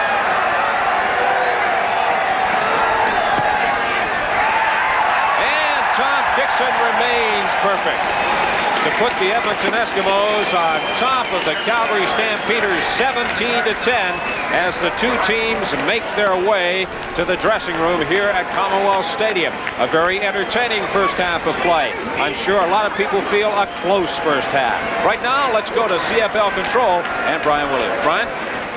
All right, thank you, Steve Armitage. Coming up at halftime, we'll have highlights from the game played earlier today. The Argonauts winning by 14 in Hamilton. We'll have a report on yesterday's junior final from Taylor Field in Regina. Then Don Matthews, the head coach of the BC Lions, and Don Whitman will join me live from our studios in Vancouver. Stay with us. The CFL on CBC will continue right after this. It is halftime. The Edmonton Eskimos up by a converted touchdown over Calgary. Earlier today, the two-game total point Eastern final began at Ivor Wynne Stadium. At a surprisingly easy win for the Toronto Argonauts. Let's have a look at highlights from earlier this afternoon. Harold Ballard's friends were all there. In the first quarter, Mike Kerrigan to Tony Champion. It was 7-0 for the Hamilton Ticats, and the Steeltown fans loved it. Now in the second quarter, J.C. Watts, the former Ottawa Rough Rider, who had a big day for the Argonauts, goes upstairs, 48 yards to Darrell Smith. The game was tied at 10. Still in the second quarter, J.C. Watts can't find the open man, comes a little to the left side, 25-yard touchdown. The Toronto Argonauts surprise in the lead 17-11. A lot of Toronto fans over for this football game now. Watts is passing to Keith Baker. The former Ticat, Jim Rockford, is called for pass interference, and that will set up the second running touchdown of the day by J.C. Watts as the Argonauts beat the Ticats 31-17. So the Argonauts with a 14-point lead going into the second game here in Toronto. We'll have it live for you next Sunday afternoon. It's interesting, the last time Toronto and Hamilton hooked up in a two-game total point Eastern series was in 1971. Joe Theismann and the Argos went on to lose the Grey Cup by a score of 14-11 to the Calgary Stampeders. All right, yesterday the BC Lions beating the Winnipeg Blue Bombers. Let's have a look at highlights from that game. Conditions always perfect under the dome. 2 weeks from today, we'll be there for Grey Cup 86. Yesterday, second quarter, DeWalt to Fernandez. The catch is routine. Let me tell you, folks, these moves after the catch are anything but routine. Great running by Mervyn Fernandez. BC up 21-0 at the half. Now, great second half comeback by Winnipeg. They're trailing 21-14. We pick it up, third and goal, less than 2 minutes to play. The ball is stripped away from Sean Kehoe, and that is all she wrote for the Winnipeg Blue Bombers. Naturally, the BC fans were ecstatic. It was a dejected Winnipeg coach Cal Murphy in the sidelines. His team had come so close, but the season was all over. Sad head coach Cal Murphy. It was a smiling head coach of the BC Lions, Don Matthews. In fact, Don joins us now from our studios in Vancouver, along with Don Whitman, who called the game. You're not smiling today, Coach. Well, there's still some work to be done, and looks like it's tough work out there in Edmonton. All right, congratulations. You're in the Western Final for the fourth year in a row. Your impressions of the first half of this football game, the Eskimos up by 7. Well, it's everything that I hoped it would be, a very hard-hitting, tough football game in the elements, because playing the Winnipeg Blue Bombers 3 times in a row has taken its toll on the BC Lions. And we're a little banged up, and those two guys are banging each other up pretty well right now. And it's going to be another exciting 30 minutes. Don, it was a physical battle yesterday, as you said, in the game against Winnipeg. If you had your druthers, you'd probably like to see this one this afternoon go into about 3 overtime periods. I'd love 3 overtimes, and I think the fans would love it also. Don, let's talk about some of the problems that your club might have as far as injuries go as a result of yesterday's hard-hitting physical game. I think it's as physical a game as your team has played this year. Well, it's a physical 3-game series with the Blue Bombers, and right now Rick Clausen is a question mark for next week. Jim Mills, our tackle, is banged up a little bit, and the whole team has got some bumps and bruises from 3 weeks of the Winnipeg Blue Bombers, but the thrill of the playoffs are going to get everybody that can play ready to play. Most people would naturally assume that having lost 3 games to Edmonton during regular season play and having split with Calgary, you might have a preference to play Calgary in addition to having home field advantage. Well, I think the home field advantage is the biggest thing. We'd love to stay home and play another game for our fans in the Dome, but we really can't control that, and we think we're a different football team than the one that got beat up by Edmonton in the middle of the season. Merv Fernandez is back. I think Tony Parker is a new player for us. So I think we're a different football team, and we're on a roll right now, and hopefully we're going to play the next team, whoever it is, with a lot of confidence. I made a reference yesterday to the fact that Merv Fernandez was hurt in the second game of the season. He really didn't get into gear again until about 3 games back. Would you concur? Well, you're exactly right. He, he had training camp, and then he didn't play but a game and a half, and then when he missed 9 games in a row, I think it was, it took him a while to get back on track. It took Roy DeWalda a little bit of time to get his timing back with Merv, but they played through it, and we suffered a little bit, but yesterday I thought was a great example of what Merv and Roy DeWalt can do, and they certainly excite our fans and even the coaches a little bit. Fellas, can I get a reaction from both of you, Don Whitman and Don Matthews, to the game played earlier today? The Argonauts winning, I thought, rather easily. Well, I'll answer that one first of all. Don was on his way to the studio during the second half of that ball game, but I thought J.C. Watts did an outstanding job, and I was a little surprised that the Toronto defense shut down the Hamilton offense the way they did. Well, I think Hamilton has been having trouble with their offensive consistency, and Toronto's a good football team, and they're playing for all the marbles in 2 games. I think they understand what's at stake, and I think going to Toronto with a 14-point advantage is going to be tough for Hamilton to overcome. As long as it's you on November 30th, you don't care who the other team is. You know, I hope they have just a physical battle like we've been having. All right, thank you, Don Whitman, and good luck to you, Coach Matthews, next week against either Edmonton or Calgary. Stay with us. We will take a look at yesterday's National Junior Football Final as the CFL on CBC continues.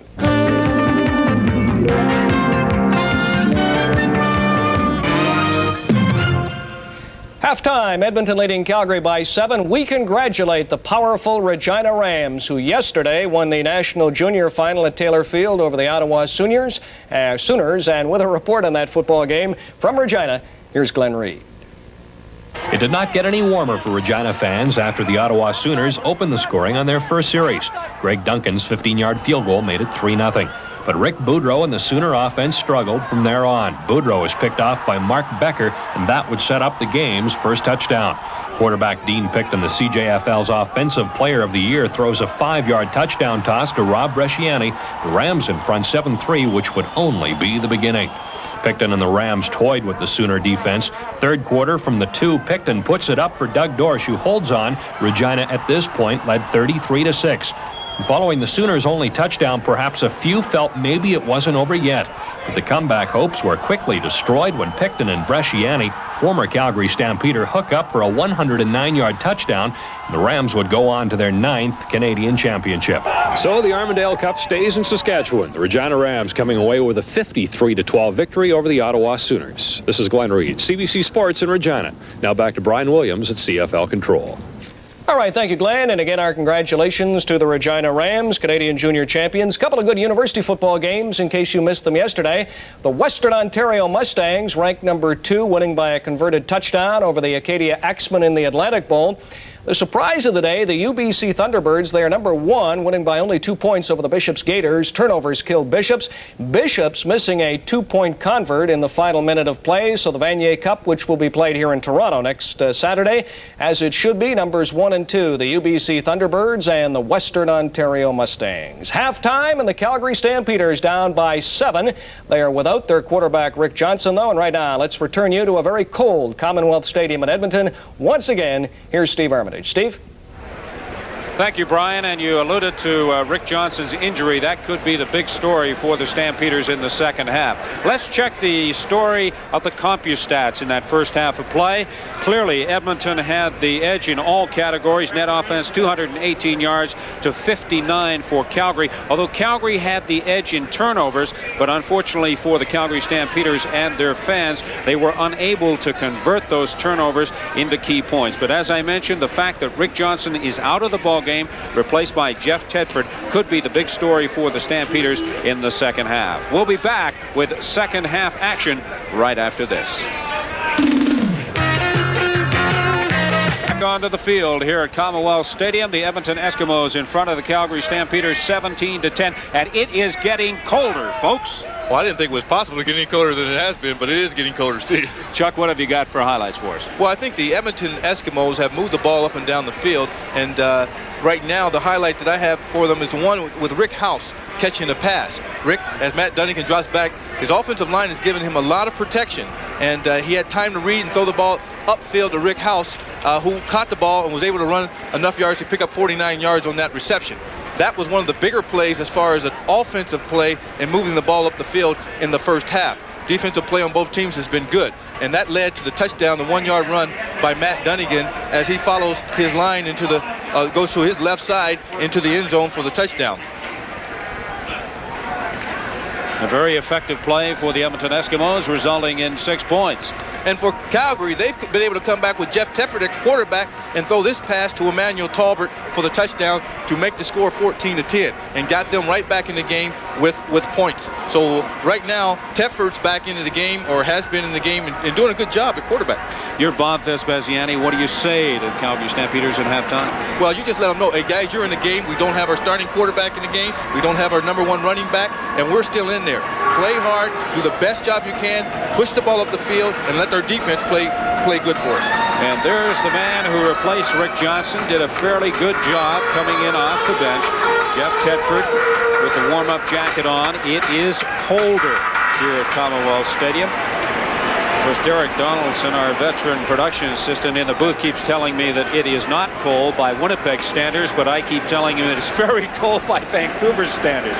It is minus 13 degrees Celsius officially as we look at the penalties in that first half. And it's interesting to note that in terms of total yardage, Calgary with the least penalized team in the CFL over the course of the regular season. Where all those penalties that Edmonton got against them was in that big drive that led to that touchdown by Calgary. Unfortunately for them, they did have those penalties and they were able to get a touchdown to keep the game close right now. J.T. Hay kicking off to get this second half underway. Tom Richards at the 40. Make that Skinner forced out of bounds just shy of the 50-yard line. So good field position for Matt Dunnigan and the Eskimos offense as the second half gets underway. 17-10 the score, and we are about to see the Eskimos with the ball for the first time in the third quarter. Well, look for Matt Dunnigan just to stay with his game plan. Their game plan has not been a bad one. They've been able to take advantage of the backside of the backfield. Matt Dunnigan has done his thing, running out of the backfield and got upfield. You think it's not cold here at Commonwealth Stadium? Look at those two all bundled up trying to keep warm. 1st and 10 Edmonton as referee Bud Ulrich runs up to the line of scrimmage, blows the whistle, wants to talk to his officials. Bud Ulrich should be used to the cold. He's from Winnipeg. All those Winnipeg types keep warm by shoveling their logs. Don Whitman has the world's longest driveway. It took him 3 days to get out. Quick pass. It's complete. Hopkins in on the tackle. And it was Howland paid for that pass reception. Again, that's what they do, is throw that quick pass out to those wide receivers and let them react as they can, as far as they can with the ball after they catch it. That time Hopkins came up very quickly in this frozen turf to make a good tackle. A gain of 7 yards on the play. Ball at the 55-yard line. Dunnigan, good fake into the line. He's running the option well. Something that Matt Dunnigan does as well as any CFL quarterback, and that is run with the ball. Well, I tell you what, that option play is a good old college play that you used to see, where you run down to the end of the line of scrimmage and you put the linebacker or the corner, whoever's the defensive man on the end of the line of scrimmage at the time, in a bind. Either he decides to go with you and take you, and if he does that, you pitch it back. If he decides to slide out as far as he did in that situation, you cut it up and get as many yards as you can. Matt Dunnigan got the first down. Rushing for 12 yards, 1st and 10 Eskimos, the ball at the 42-yard line of Calgary. Dunnigan to a wide open Milson Jones.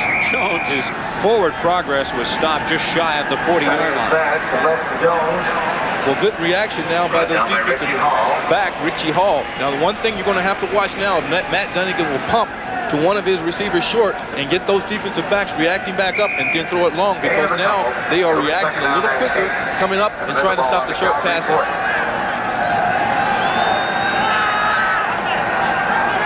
Pickup of 8 on the play. 2nd and 8, ball at the 40. Donegan breaks free in the pocket.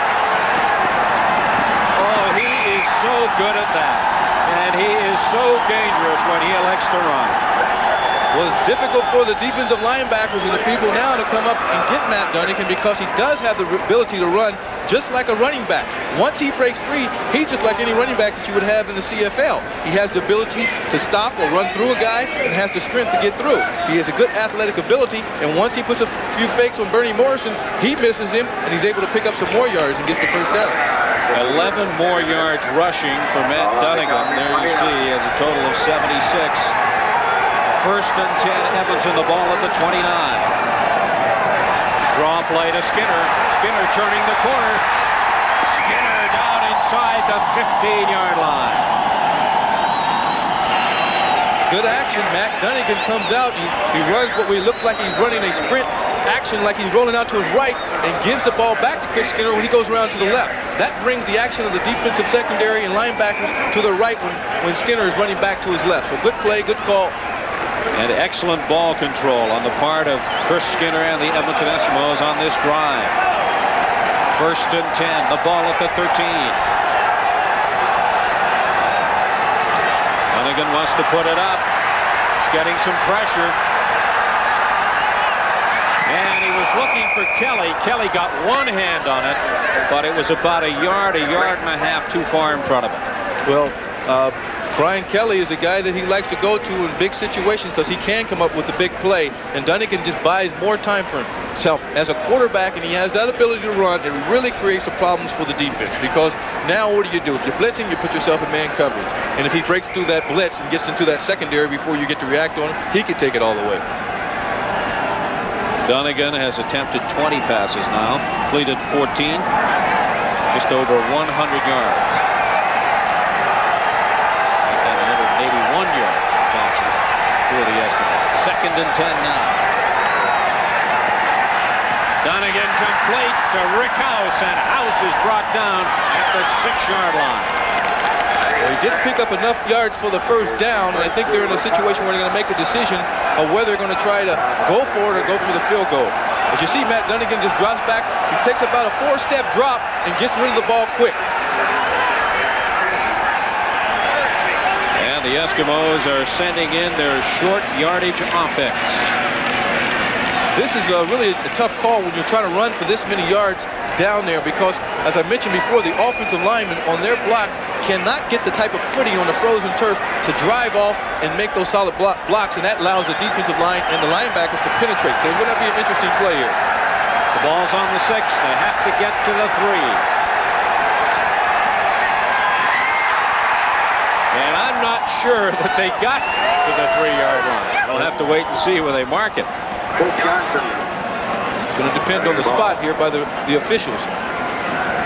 It's very, very close.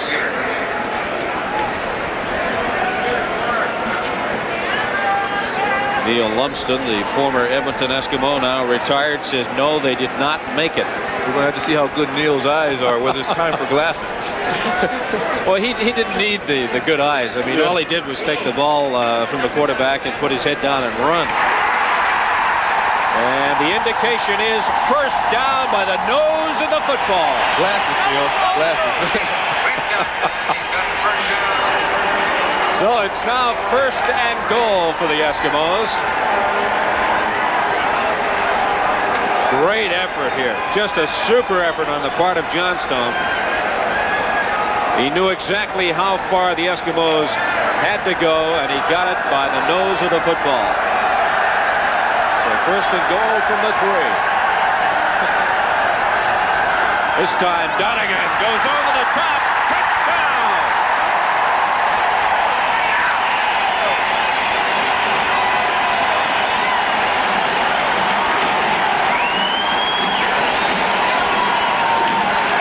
Well, if you're sitting there in your living room and you're watching this, you take a look at Matt Dunnigan. He jumped just like he was a running back jumping as he received the ball and gets it to the end zone. I mean, he's the only guy I know that can make a quarterback sneak look exciting. Second touchdown of the game for Matt Dunnigan. Makes it 23-10 Eskimos, and Tom Dixon is in for the convert.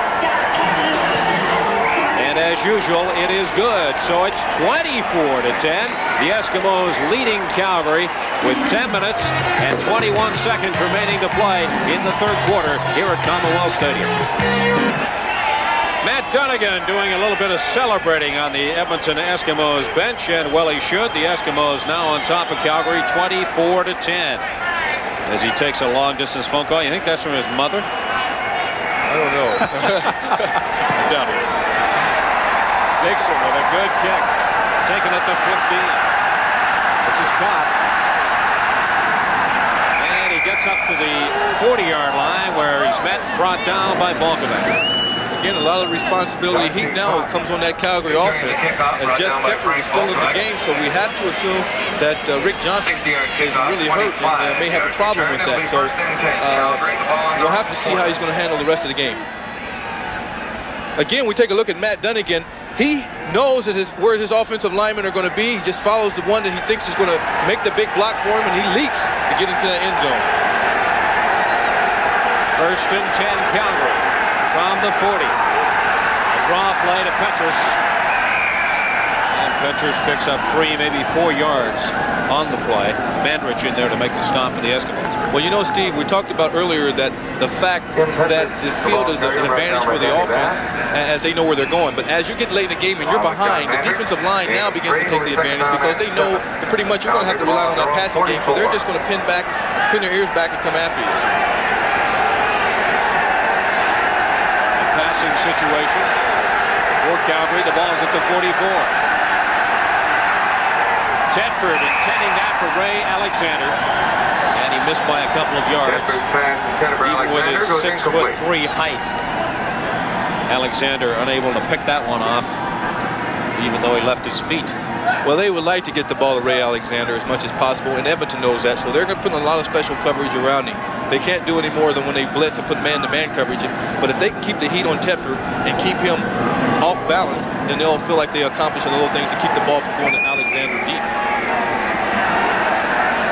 Tom Richards getting set to receive this punt from Glenn Harper. Not one of Harper's better punts. Bounces at the 45, rolls to the 40. Richards will scoop it up at the 35. Fight his way back to the 35-yard line where Matt Dunnigan and the Eskimos offense will take over. You know, coming into this city, it's an interesting thing because I was reading things in the newspaper about the fact that Dunnigan and Allen, which guy to start. You know, people voting for Dunnigan to start, Allen to start, and you have 2 excellent quarterbacks, and there's no way that you would have the decision of not starting Matt Dunnigan and using him. Didn't come in with David Allen. I think both of them complement each other. First and 10 Edmonton from their own 40-yard line. They lead 24-10. 8:51 remaining to play in the third quarter. Swing pass to Skinner. Skinner 3 yards before he's forced out of bounds. Richie Holmes over there defending for the Stampeders.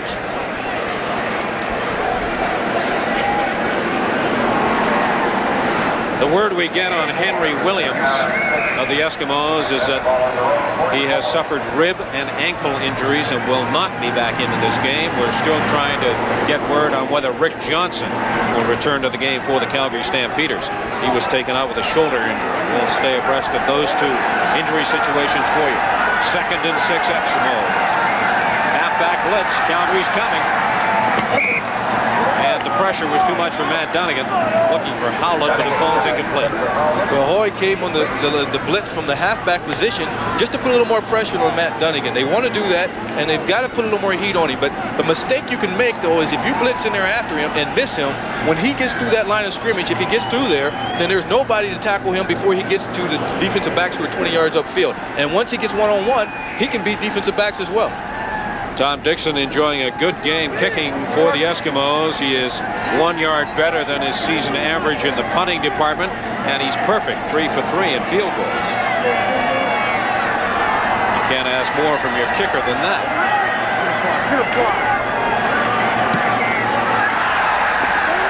Taken on the dead run. Good return by Richie Hall out to the 50-yard line. So for a change, Jeff Tedford will have good field position when he comes onto the field to direct the Calgary offense. Afternoon, Ivor Wynne Stadium in Hamilton. Mike Kerrigan to Tony Champion, a 12-yard Ticat touchdown. However, J.C. Watts and the Argonauts proved to be too much. Watts from 25 yards here. The Argonauts win the first of the 2-game total point Eastern playoff, 31-17. We'll have game 2 next Sunday afternoon, 1:30 Eastern. 7:51 remaining to play in the third quarter here at Commonwealth Stadium. The Eskimos on top of Calgary 24-10.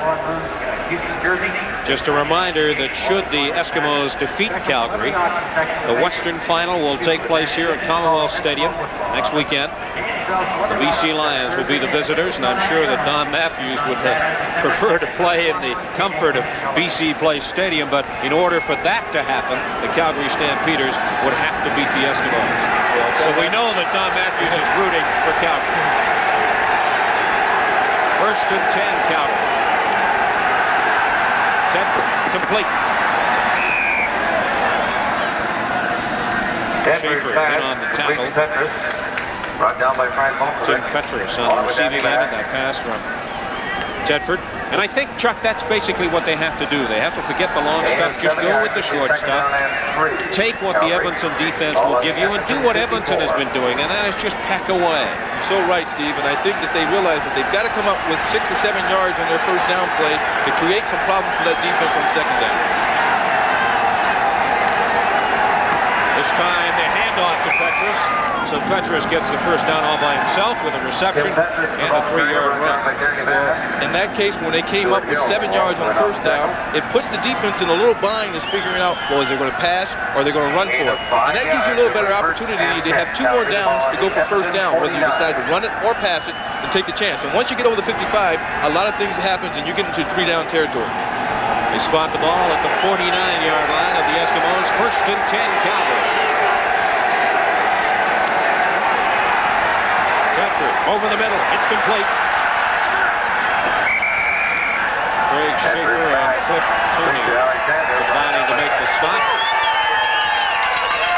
And Larry Willis.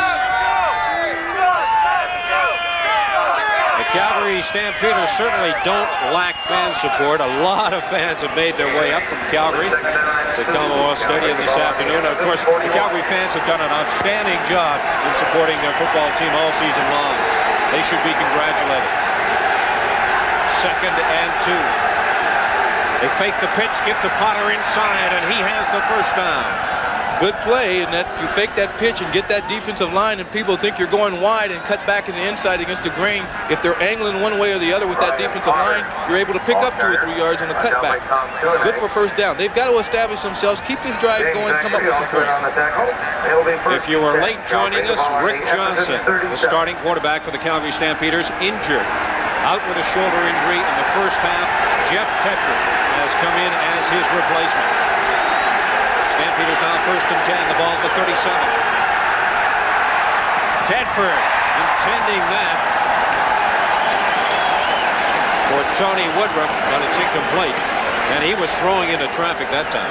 Yeah, he threw that ball into a tight area. He's beginning to make one read and responding off of that. If it's there, you take it. But if it's not, go off into your secondary receivers. Find the backs out of the backfield and the people on the secondary route rather than try to force that ball in there in that situation. 5:10 remaining to play in the third quarter. 2nd and 10, Calgary. The ball at the 37. Edmonton lead 24-10. The Eskimos were coming with a blitz. He gets the pass away to Emmanuel Tolbert. Tolbert down inside the 20-yard line. Good job, Teddy! Good effort there on the part of Tedford and Tolbert. Good play by Tedford. You know, he hasn't got a whole lot of playing time this year, and all of a sudden he's getting into a tough game, and the pressure's coming at him. Danny Bass comes up the middle with a blitz, and Tedford's looking him right in the eye, knowing he's coming. But what he does know when that happens is that they're in man coverage, and if he can find a man down the field to throw to, he can pick up a lot of yards. Tolbert saw that Tedford was in trouble and made an effort to come back towards the ball, which is terribly important on the part of the receiver when the quarterback is in difficulty. 1st and 10, Calgary, the ball at the 19. Fakes the pitch. It's a reverse. Tolbert down inside the 15. Gets down to about the 12-yard line. Good change of pace to sort of give them something else to look for.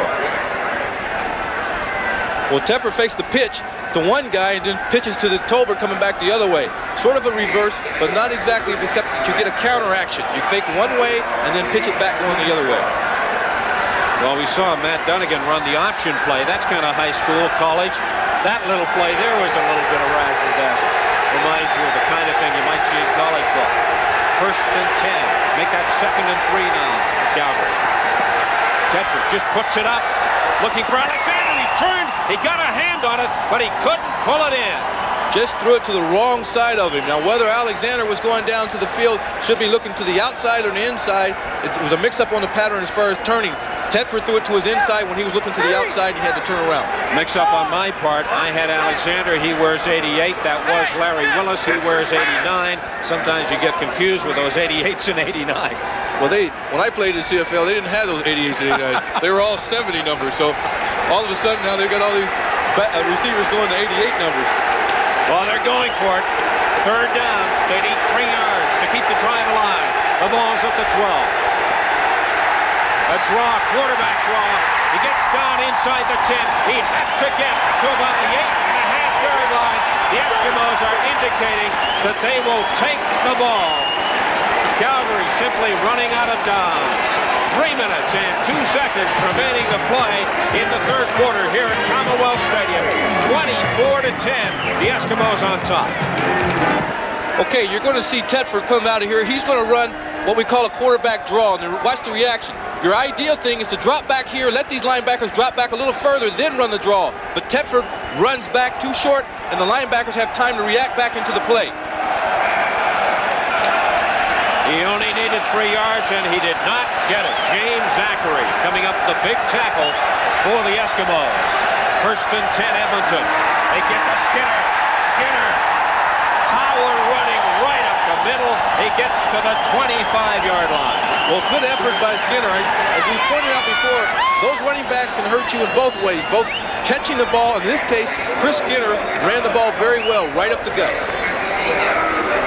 A pickup of 15 yards for Chris Skinner. Makes it 1st and 10, Edmonton, from their own 25.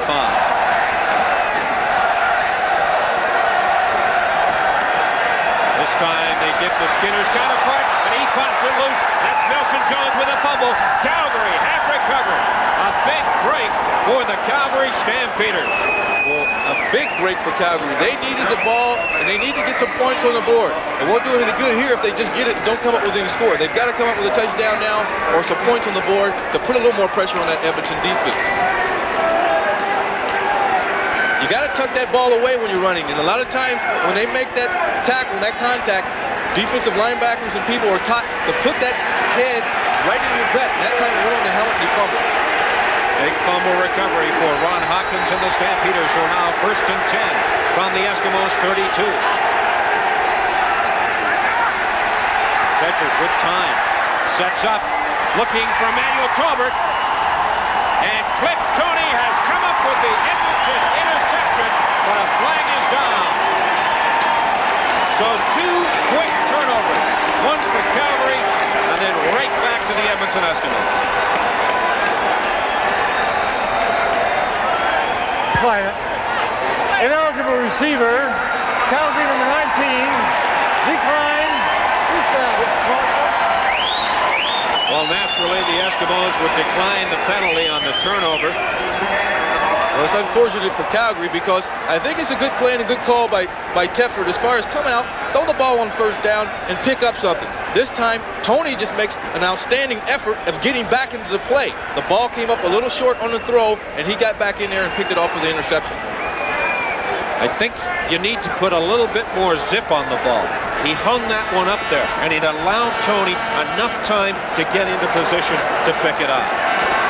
So now Matt Dunnigan and the Eskimo offense go to work. 1st and 10 from their own 1. Dunnigan working the option, trying to get out of the end zone. Does that and then some. That man could run, folks. He gets up to the 12-yard line. Good play by Dunnigan. I remember when we used to run one of those plays, and now it could have been a naked bootleg. In other words, he called the play to run the play up the middle and doesn't tell anybody he's going to keep it. And he fakes it right up the middle, and when he breaks the containment and gets to the outside, pick up enough yards for the first down. Is this guy a competitor or what? He's a good athlete, good abilities. Oh. He wants that first down so bad he can taste it. 1st and 10 Eskimos. The ball is at the 13. Skinner on the handoff, and a loose ball, and again, Calgary have taken over on the fumble. Well, all of a sudden, this game has turned into a lot of miscues on both sides, and nobody's been able to take advantage of it. If we'd have been able to take advantage of some of those miscues, we've had a whole lot of points on the board by now. This has become a comedy of errors late in the 3rd quarter. It could have something to do with the cold conditions out there, although at this stage in the game, I think I'd only be making excuses for it. Well, it's difficult to hold the ball at times when your hands are cold, and the defensive backs and linebackers are trying to strip the ball. They're not just tackling the man, they're tackling the ball as well. So Calgary take over, 1st and 10 at the Eskimos 15. Petros down inside the 10. Tune in to make the stop for the Eskimos. Well, that time Calgary comes out there with those 5 receivers, and they'll send that one out of the backfield and run out there and try to put 5 receivers. At that time they left Petros back there, the one running back, and he ran the ball. Oh, it is so tense for Bob Vespasiani on the Calgary bench. You can see it in his eyes. He wants a touchdown badly here from the Stampeders. 2nd and 5. Tedford just lays it up. Tolbert is there. Touchdown, Calgary!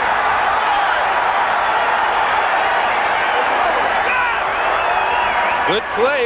Same play as it was before when he caught the other touchdown. They know when you get down there and that close to the end zone, it forces the defense in man-to-man coverage. And this time, Tedford drops back. He reads the blitz is coming again. The linebacker's coming. He knows that Tolbert's got one-on-one coverage and throws it up for him. Well, I mentioned he needed to put a little bit more zip on the ball last time. That time it was perfectly thrown. He just laid it up there, allowing Tolbert to run underneath it for the touchdown. Johnson is back into the game, but only to hold for the point after from J.T. Hay, which is good. So the Edmonton Eskimos margin is cut. It's 24-17, and the 4th quarter is still to come. Stay with us.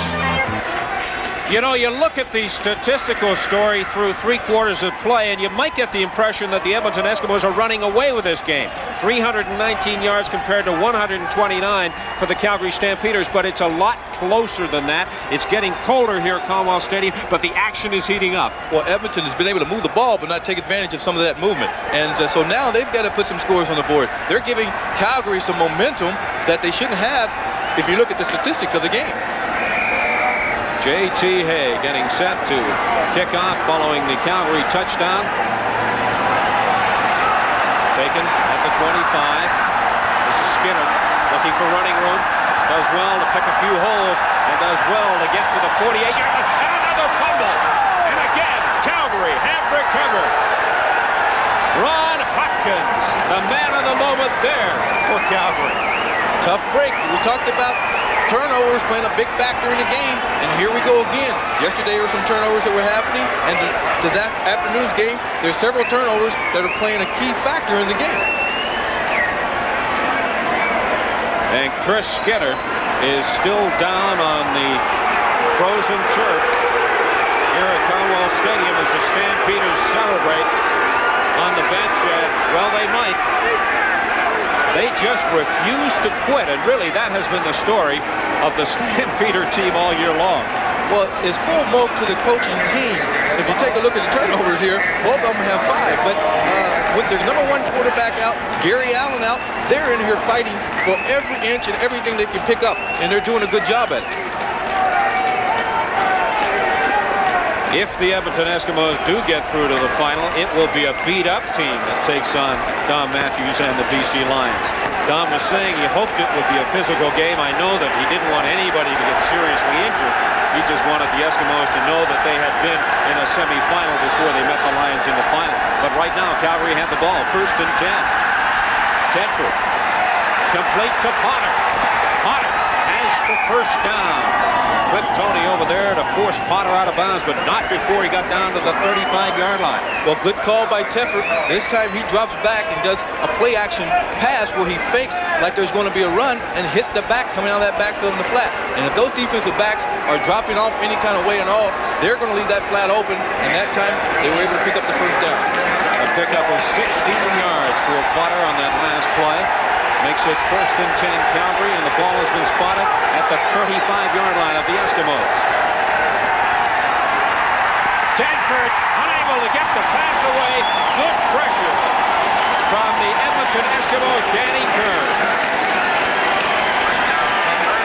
Well, you got to have that heat coming up by your defensive lineman. That time Danny Bass came with a blitz, and he was picked up by Tim Petros, but that leaves those defensive linemen one-on-one, and he was able to get in there for the sack. When a team comes up with a big play and a turnover like that, you want to do something to stop their momentum, and they came with a blitz to try to stop that momentum and push them back. The Eskimos now have 6 defensive backs on the field. 2nd and 20 Calgary. Tedford gives it to Willis. Willis looking for some running room outside. There is none to be had. The Eskimos defense rises to the occasion. This time, both teams are doing something a little abnormal that they normally would do. Edmonton came out with 6 defensive backs, and Calgary came up with 5 offensive receivers. So both of them are not sticking to their fundamental game plan in certain situations. A big play for the Eskimos defense, forcing Calgary into a punting situation. Glenn Harper will get this away from the midfield stripe. Richards, the lone punt returner, and the Eskimos were coming, and a good high spiral into the end zone. Richards takes it there and will concede the single point. So the Calgary Stampeders do not come away empty-handed. They manage to pick up a single point and now trail the Eskimos 24-18, 13:05 to play.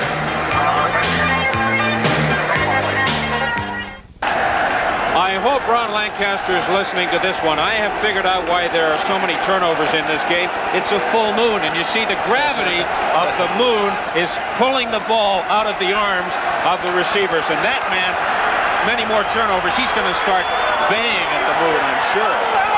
How's that for a theory? Ronnie says he's got a lot of theories. Maybe he doesn't have all right, but he's got a lot of them. Well, if he can have heavy air, light air, I can have the moon's gravity pulling the ball out of the ball carrier's hands. Okay, let's see what Matt Dunnigan and company can do now for this Eskimo offense.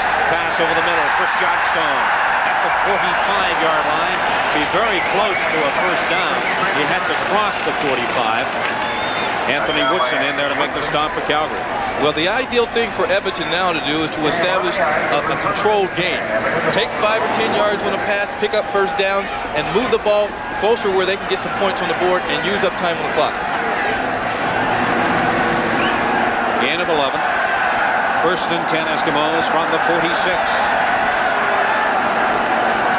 Calgary's coming. The screen works perfectly. Jones down outside the 50-yard line of Calgary.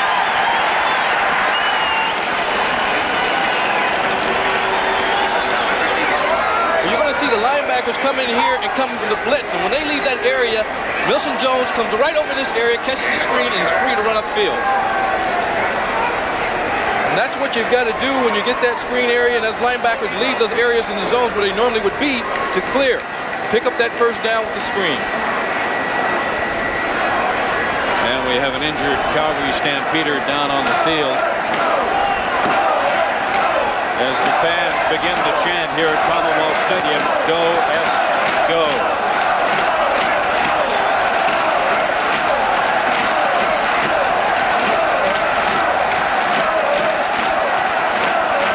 This program is copyright and is strictly for the use of our audience. Any reproduction, retransmission, or exhibition, in whole or in part, without the written consent of the Canadian Broadcasting Corporation, is strictly prohibited.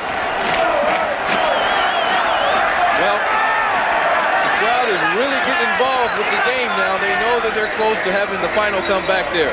Bernie Morrison probably got a little hit contact there, and he's an injured player. You know, the linebackers are awfully aggressive, and they're in every play, but sometimes they get hurt by somebody else. His own player that time rolled over the back of his leg and created the injury. How many times have we seen that happen? 1st and 10 Eskimos. Nelson Jones, and he just turned on the brakes. You think he was playing hockey the way he got by that initial tackle. Well, Milton Jones is fired up. I talked to him once before about his role as far as that Edmonton offensive backfield, and he says he works things out with he and Skinner. Hey, they just take what they get. We'll block for each other. We'll take the passes out of the backfield, or we'll run with it. He has the ability, as I said, he led the team in receptions with 55. For a running back, that's great. Short yardage offense is in for the Eskimos. Need about 1.5 yards for the first down to keep the drive alive.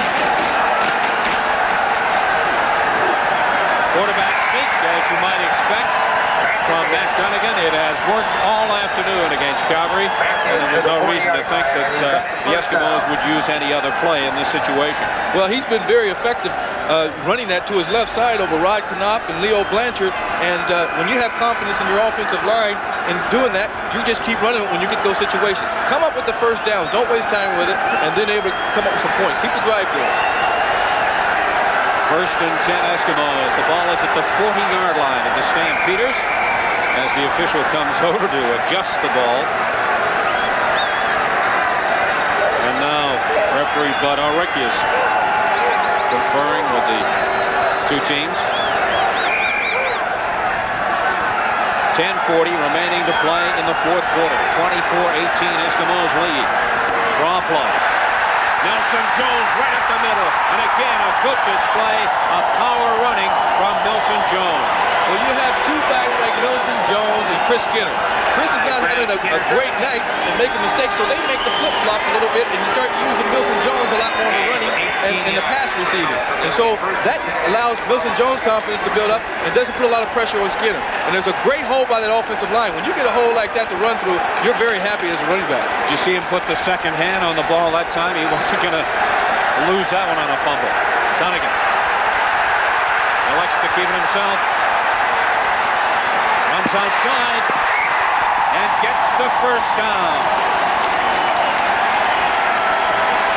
Well, you really get into the bind trying to simmer down a quarterback like Matt Dunnigan from a defensive standpoint. If your front four can't get to him, you want to put pressure by sending your linebackers. And if they don't get to him and he gets through the field, he's able to pick up a lot of yards. He's a great athlete. It's 1st and 10 for the Eskimos, and they spot the ball at the 10-yard line. 9:51 to play. 24-18 Eskimos lead. Dunnigan had that tipped by Stu Laird, who was coming in with the rush for Calgary, and he got his hand up there, and it left Dunnigan's arm, and Laird was able to get a piece of it. Well, Stu Laird was coming from the defensive end spot because he was out wide trying to stop that containment, and they were trying to put the blitz up the middle to force Dunnigan back in the pocket. And if they can have the containment outside by Laird and get that pressure up the middle, then they may be able to have the opportunity to sack him. They haven't been that fortunate yet. Dunnigan and the Eskimos will do it again. 2nd and 10 from the 10. Back blitz. Dunnigan puts it up, looking for Richards. Incomplete. And the fans think there should have been an interference call on that one. Well, it was close. They were involved with pretty heavy contact. They were in man coverage, and the footing was bad back there for the defensive back, and he tried to react back into the play and was close to getting an interference call.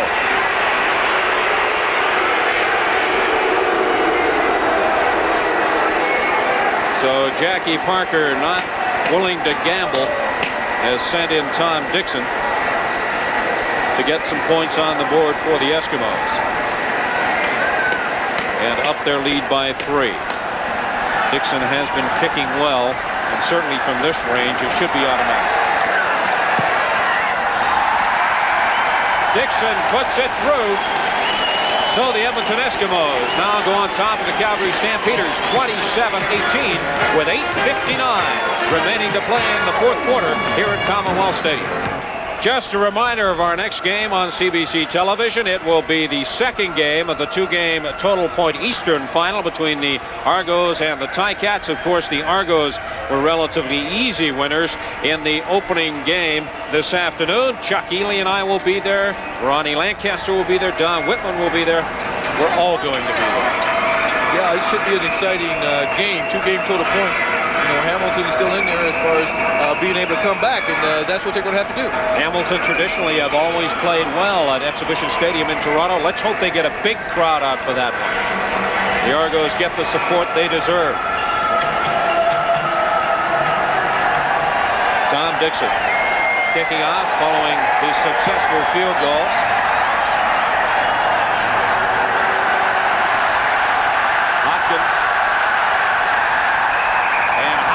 Is driven back once he crosses the 30-yard line. Well, we talked about Edmonton establishing a drive in that last series and coming up with points, and that's exactly what they did. They were able to keep the drive going and use time off that clock. Now Calgary, on the other hand, is now going to have to come back and score some points relatively quickly. They don't have to panic and get into break their game plan, but they have to march up the field and come up with some points. Wasn't it about this point yesterday when Winnipeg came to life against the BC Lions, made a game out of it? Let's see what Calgary can do. They trail 27-18, first and 10. Tedford, lots of time, goes long, looking for his main man, Ray Alexander, and it falls incomplete. Well thrown ball there from Tedford, but good coverage on the part of Tony. Good play in the coverage back there by the secondary people.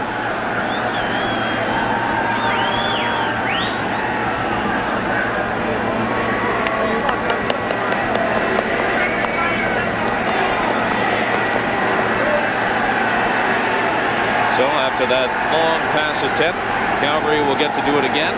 Second and 10. Alexander comes wide to the right at the bottom of your screen. Willis is wide left. Pressure this time from the Eskimos, and Tedford does not get the time to put it up. Again, the Eskimos defense coming up with a big play when they had to.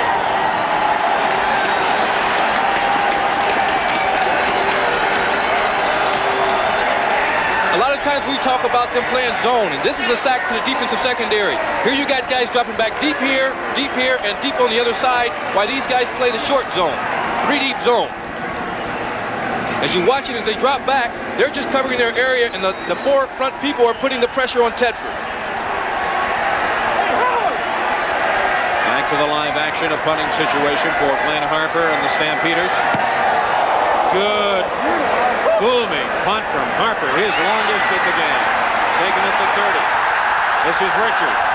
Brought down as he crosses the 50-yard line. So once again, Matt Dunnigan and the Eskimos offense will have good field position. So often when you have those long punts like that one was, it stretches out the difference of where your people are covering from the defensive standpoint and leaves some large gaps for you to have a good return. A 55-yard punt from Glenn Harper, a 21-yard return from Tom Richards, setting up a first and 10 situation for the Eskimos from their own 51. They lead 27-18, 7.5 minutes to play.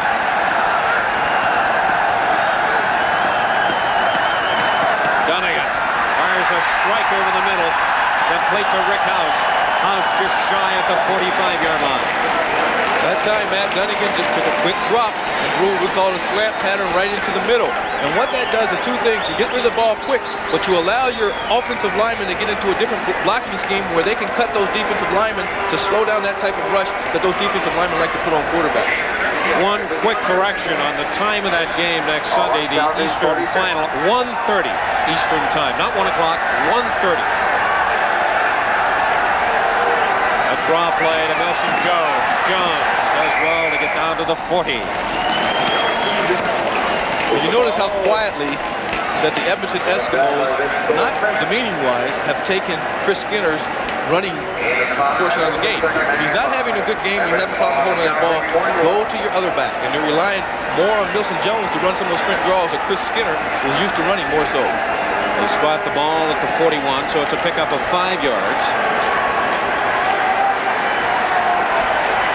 6:13 play in the fourth quarter. The Eskimos on the move.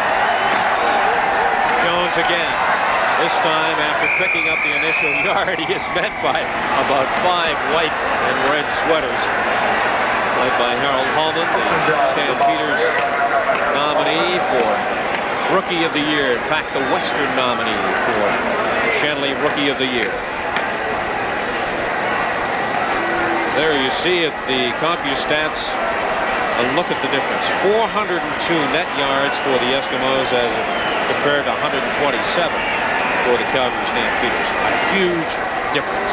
Big difference, but the Calgary Stampeders get full marks for still being able to keep this game relatively close where they've been in a game where they can score and still come out and win it. They're going to have a tough task ahead of them to beating that Edmonton defense, but there's still a possibility with almost 6 minutes left to go in the game. This is not a knock against anything that Tedford has done, but you have to wonder what would have happened had Rick Johnson and Gary Allen been healthy for this game. Tom Dixon angles that one into the corner, taken by Tolbert at the 1-yard line. And he is dropped short at the 20-yard line. 5:30 to play in the fourth quarter. The score, 27-18 in favor of the Eskimos.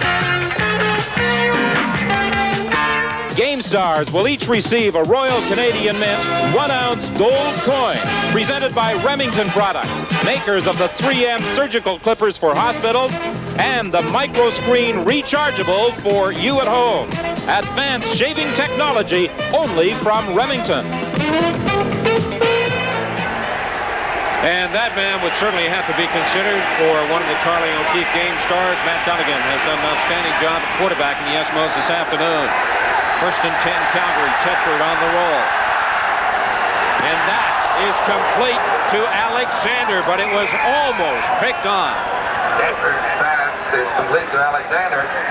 Well, good grab by Alexander. He just had to extend himself back to that pass pattern. They tried to flood the right side and roll Tedford to the right side where the pass was being thrown. There's a flag on the play. A flag down on the play. We'll have to see what the call is.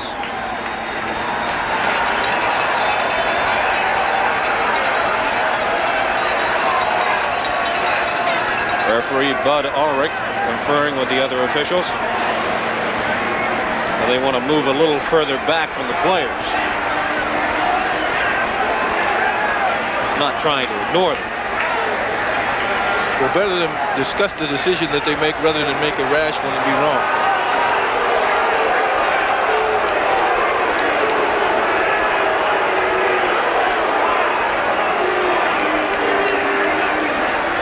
Well, I wonder if the discussion was about...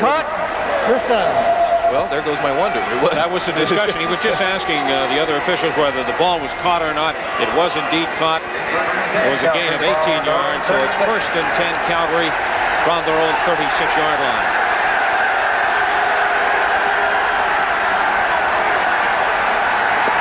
Tedford gets it away just in time, complete to Willis. Willis comes up shy of the 50-yard line. Be close to the first down.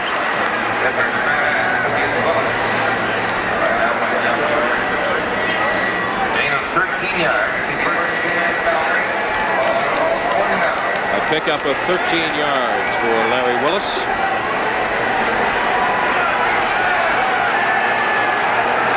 First and 10, Calgary from their own 48. 4:14 to play. Tedford completes over the middle. So Tedford doing what he has to do to move the Calgary Stampeders down the field. That time, a pass to Potter. Well, he's just completing short passes over the middle, and Edmonton's willing to give up a lot of that. Bend but don't break. Don't give up the long, quick, easy touchdown. Let them use up some time on the clock and stiffen up as they get closer towards your own defending end zone.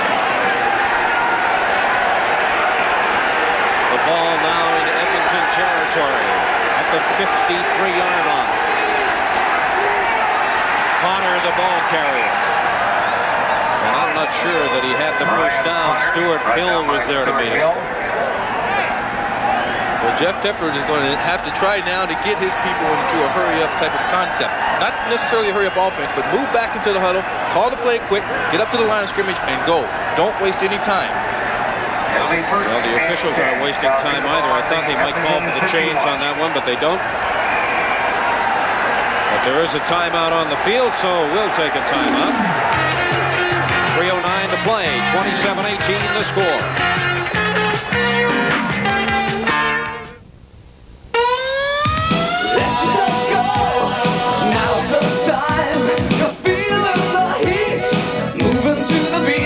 To the highlight, Miller highlight. You're moving, so live it. It's your turn now, so take it. Get moving to the highlight, Miller highlight. Get moving to the highlight. Miller Highlight, cold and clear, clean and simple.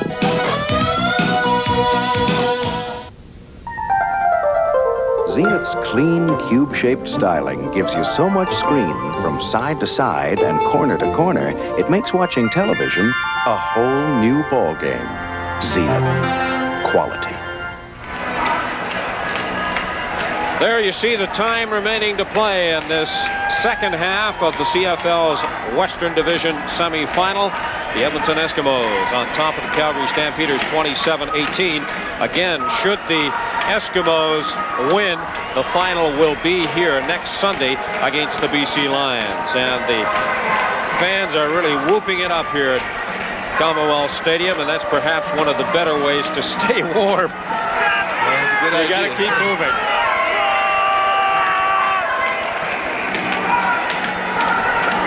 It's a 1st and 10 situation for Calgary. The ball at the 51-yard line of the Eskimos. Tedford is sacked from behind by Tom Tuiday. He just reached out, grabbed him by the scruff of the neck, and pulled him down. Well, I tell you, as a quarterback, that makes you mad. Those guys reach his big balls and just pull his shirt down, you know. You want to have those tearaway jerseys that you used to have, so when that happens, they can just rip away. But those guys are so strong that they grab the little quarterback and just drag him to the ground. 6'4", 265 pounds, and he used all of it there to stop Tedford dead in his tracks. Second down. Over the middle, it's complete. That time it was Tolbert taking it at the 50-yard line. Well, they're in a situation where they're going for it on 3rd down. That time they were able to pick up enough yards to get them into a situation where it's now 3rd and 10, and they've got to go for it now to get back in this game.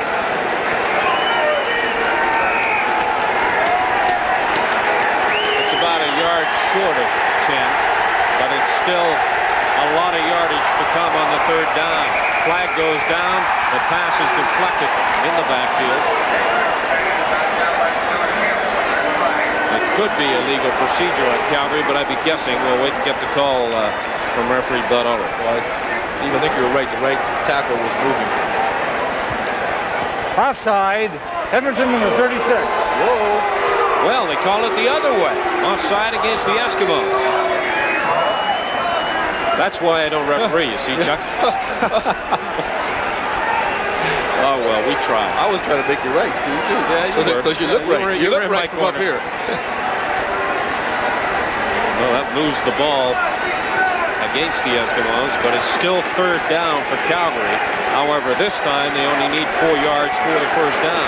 2:30 remaining to play. 27-18 the score. Calgary need points in a hurry.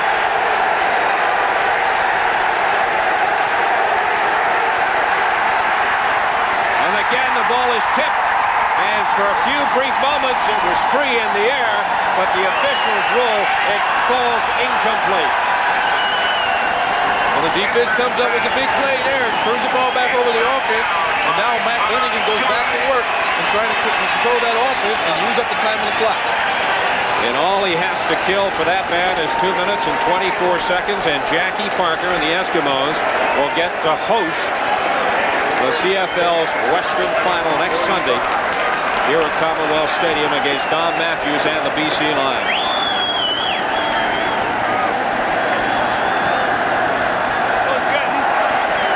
First and 10 now for the Eskimos. The ball at the 45-yard line. And they're going to keep it on the ground, as you might suspect. Nelson Jones, the ball carrier. Anthony Woodson in to make the stop for Calgary. Well, keep the ball on the ground, keep the clock rolling, and then they'll be in the finals next weekend. And that's basically all they want. And I would imagine that Jackie Parker would like to try and keep everybody healthy now. He has lost some key personnel in this game. Well, BC coming into this final next week, as well as Edmonton, have had some key people get banged up. And so you'll have to see how things are going to wash out. Clock is running. Dunnigan. Oh, and I don't think Jackie Parker wants to see Matt Dunnigan do that too often, although he does pick up the first down. Well, Matt Dunnigan doesn't know how to slide or try to get it to slide. He wants to get everything he can get. And he knew how much he had to get for the first down, and he just bowled his way ahead to try to get that. And he took a shot in the back that time, and he's favoring his arm. Dunnigan was favoring his right elbow, as was Harold Hallman, both holding their elbows. First and 10 Edmonton, 1:49 remaining to play. Chris Johnstone this time, and he's stopped at the line of scrimmage. Eugene Beliveau sticking his helmet in there and bringing Johnstone down. Good play by the defense. You want to try to get the ball back. Matt Dunnigan and the Edmonton offense are not in any kind of hurry to get anything done. Look for Matt Dunnigan maybe to do something where he may roll out or pitch the ball wide just to use as much time on the clock as he possibly can. And Dunnigan is still holding his right arm. He may have had a hit on the play before last. Now it would appear that Calgary is going to call a timeout. Calgary's called a timeout to stop the clock and try to use as much as they can.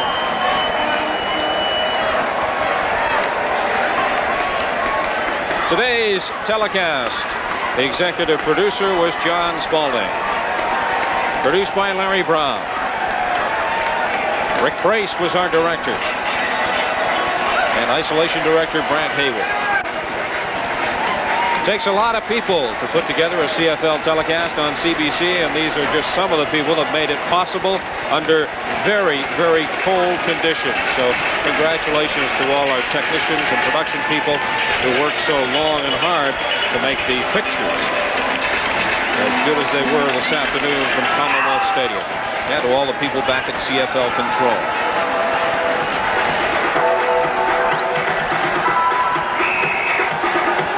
.139 showing on the scoreboard clock here at Commonwealth Stadium. Dunnigan has returned to the huddle. It's 2nd and 9. The ball's at the 52-yard line.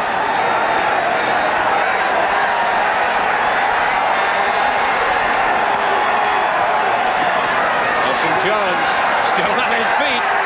What a job Jones did there in picking up 4 or 5 very, very difficult yards. Well, he's hot right now, and anything you give him, he seems to be doing well with it. He's running the extra effort. He's holding on to that ball, and that's what they've got to have in the situation that they're in right now. Control the game, use up as much time on the clock. Don't give him an easy turnover with an interception or a fumble. It'll be tough to pick the O'Keefe game stars from this one. So many outstanding players on defense for both teams. Same on offense. Certainly, you'd have to consider Nelson Jones, Matt Dunnigan, Tom Tournay, Cliff Toney.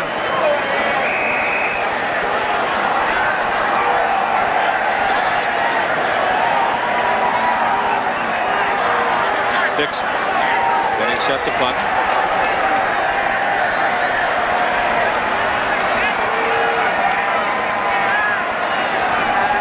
Long count, using up those precious seconds. Taken by Willis at the 10. He's got a lot of moves, but the Eskimos weren't buying at that time. A flag goes down, as Willis fights his way up to the 12-yard line. Make that the 17-yard line.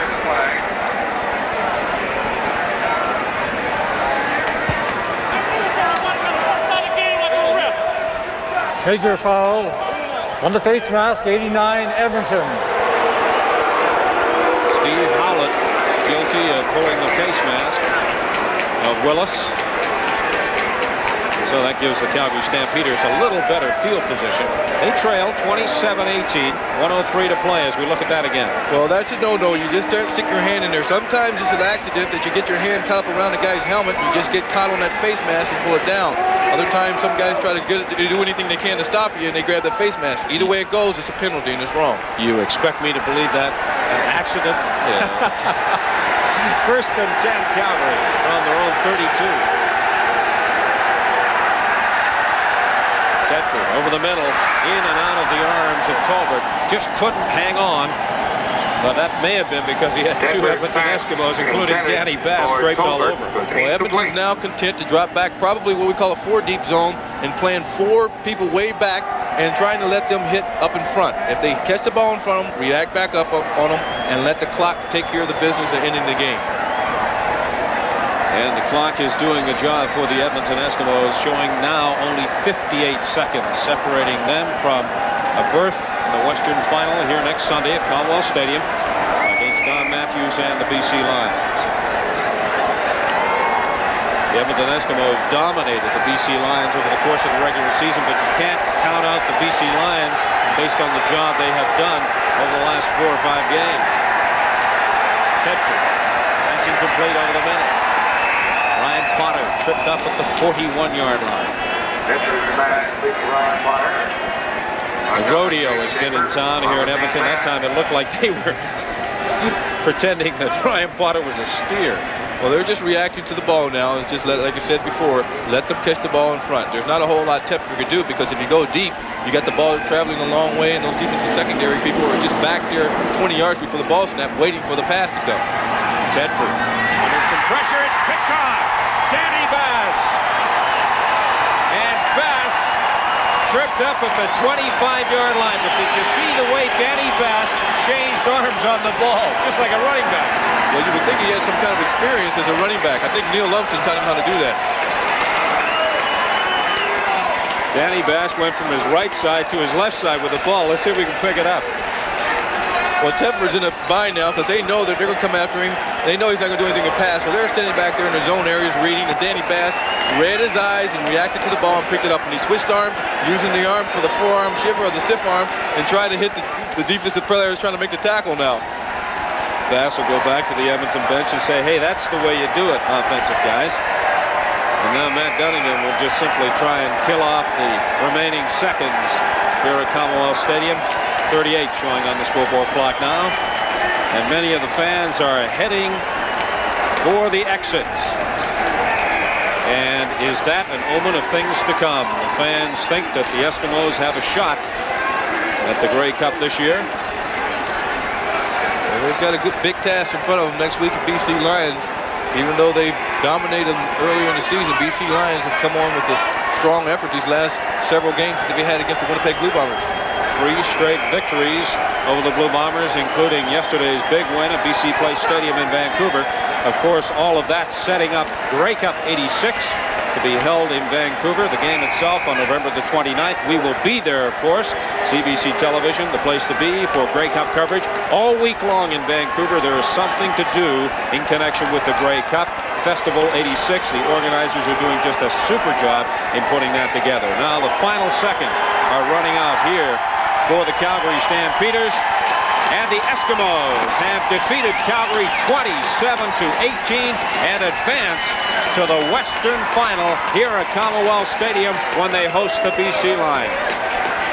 Well, it's the extra effort by Matt Dunnigan and the Edmonton Eskimos as far as their offense, and their defense came up big. Unfortunately for Calgary, they lost their starting quarterback Johnson, and Gary Allen couldn't play. So the final score, the Edmonton Eskimos 27, Calgary 18. The Eskimos go through to the Western Final against the Lions. Game stars. Well, the two game stars are down on the field right now. Cliff Toney is the defensive game star from the Edmonton Eskimos, and Matt Dunnigan, the offensive game star. Cliff Toney has joined us. Cliff, congratulations on a big win for the Eskimos. Thank you. Cliff, you had a game where you Johnson came out of the game. Did that change your coverage or what you were doing in the secondary much?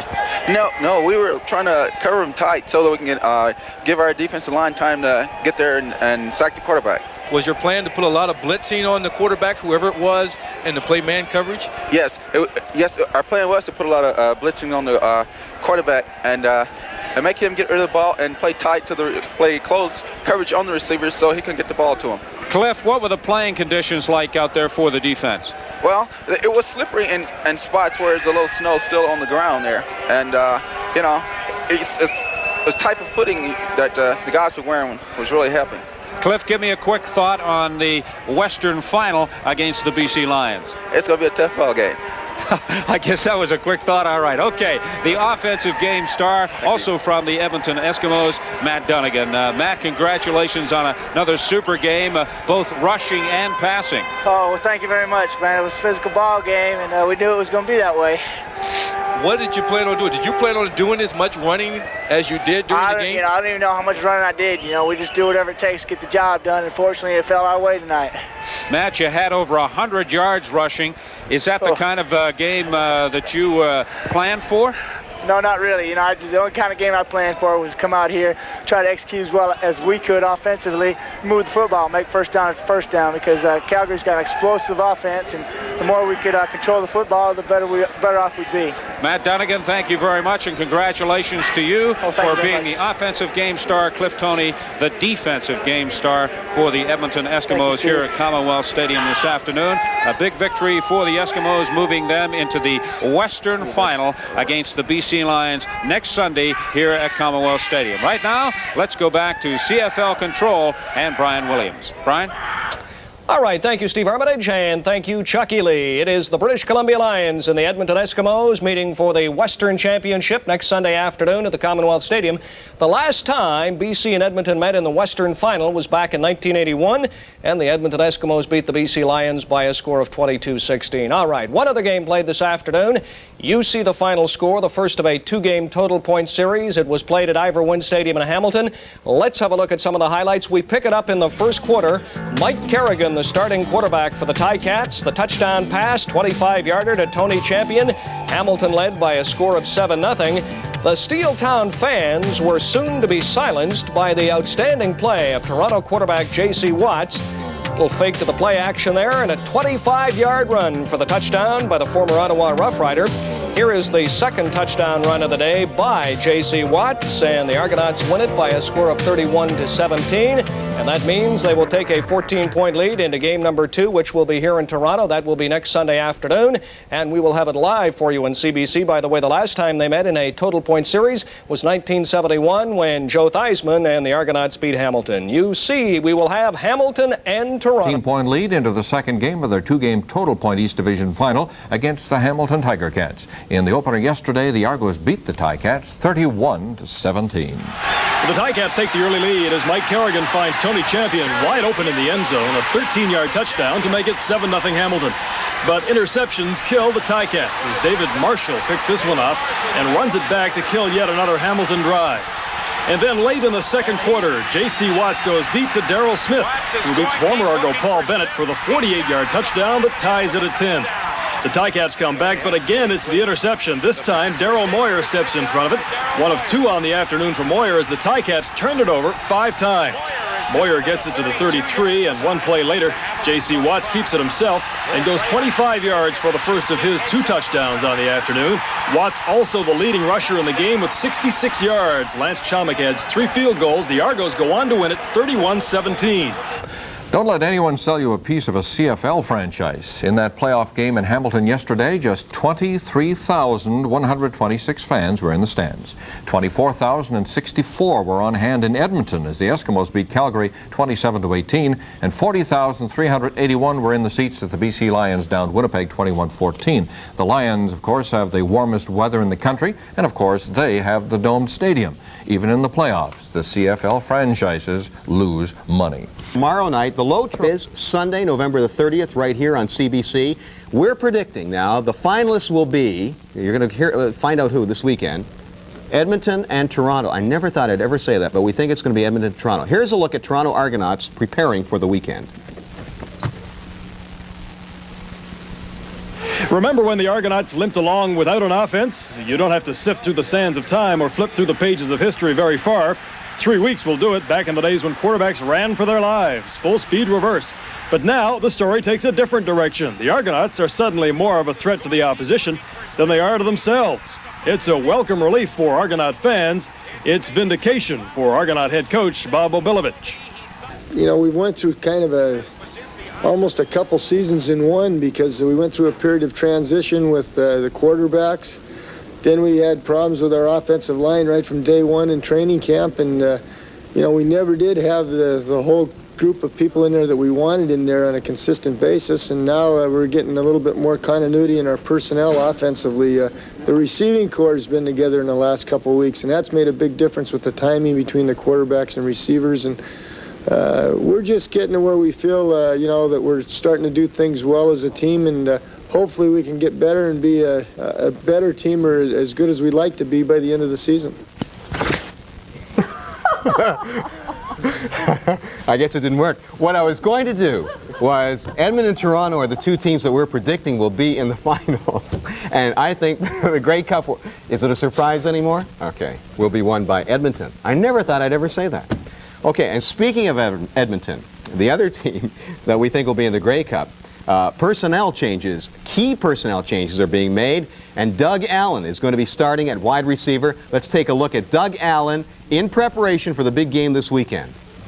The Eskimo receiving corps became thin in a hurry last week when both Stephon Jones and Henry Williams were injured. Both players are doubtful for Sunday's Western final, so the Eskimos will turn to Doug Allen, who's been on the sidelines for 2 months. I was putting myself into game situation at practice, you know, so I'm kind of, you know, ready for it. And this week I'll work really hard and get myself ready for, you know, game situation. So I'll be all right. Allen isn't the only member of his family playing in the CFL. He's not related to Eskimo quarterback Damon Allen, but his brother Gary is a running back for Calgary. The brothers didn't meet in last week's semifinal, but down the road. It'd be nice to play against them, but, you know, we still got a couple years. He's got a couple years to play, and I got a couple to play, you know. We'll meet up one day. We'll meet. Doug Allen has spent 2 months practicing, waiting to play. Now he gets his chance in the biggest game of the season so far. I try not to look at it as a Western final. I just try to go in there. I'm going to look at it as a game, you know. Just go in there and let my ability take over and just play 100% on every play. I'm really excited. I'm ready to play, you know. Been here 2 months and haven't got a chance to get in the game. I'm ready to get in now and, you know, catch the ball. Out the annual awards last night. Mike Soles of McGill University won the Rookie of the Year award over University of Windsor running back Chris Porter. CIAU Player of the Year was Blake Marshall of the Western Mustangs. CBC and CTV networks carry the game, but there's been serious concern next week's CBC part of the telecast would be threatened by labor problems. 2 CBC unions, the National Association of Broadcast Engineers and Technicians and the Canadian Union of Public Employees, are in legal positions to strike. A CBC spokesman said CTV was asked to take over the production aspects of the Grey Cup production because the corporation couldn't proceed with a strike threatening the show. We asked the union for the assurance that there would be no disruption. Without that assurance, and in the interest of the Canadian football fans, and there are millions of them that watch it on television, we decided to ask CTV to handle the production. A union spokesman says he is not surprised by the decision. He says the Canadian Football League probably pressured the CBC to make it, but he says contract talks prevented any guarantee on the game. Of course, we were unable to give such a commitment inasmuch as we are now in a legal strike position. And we do have another negotiating session on the 26th.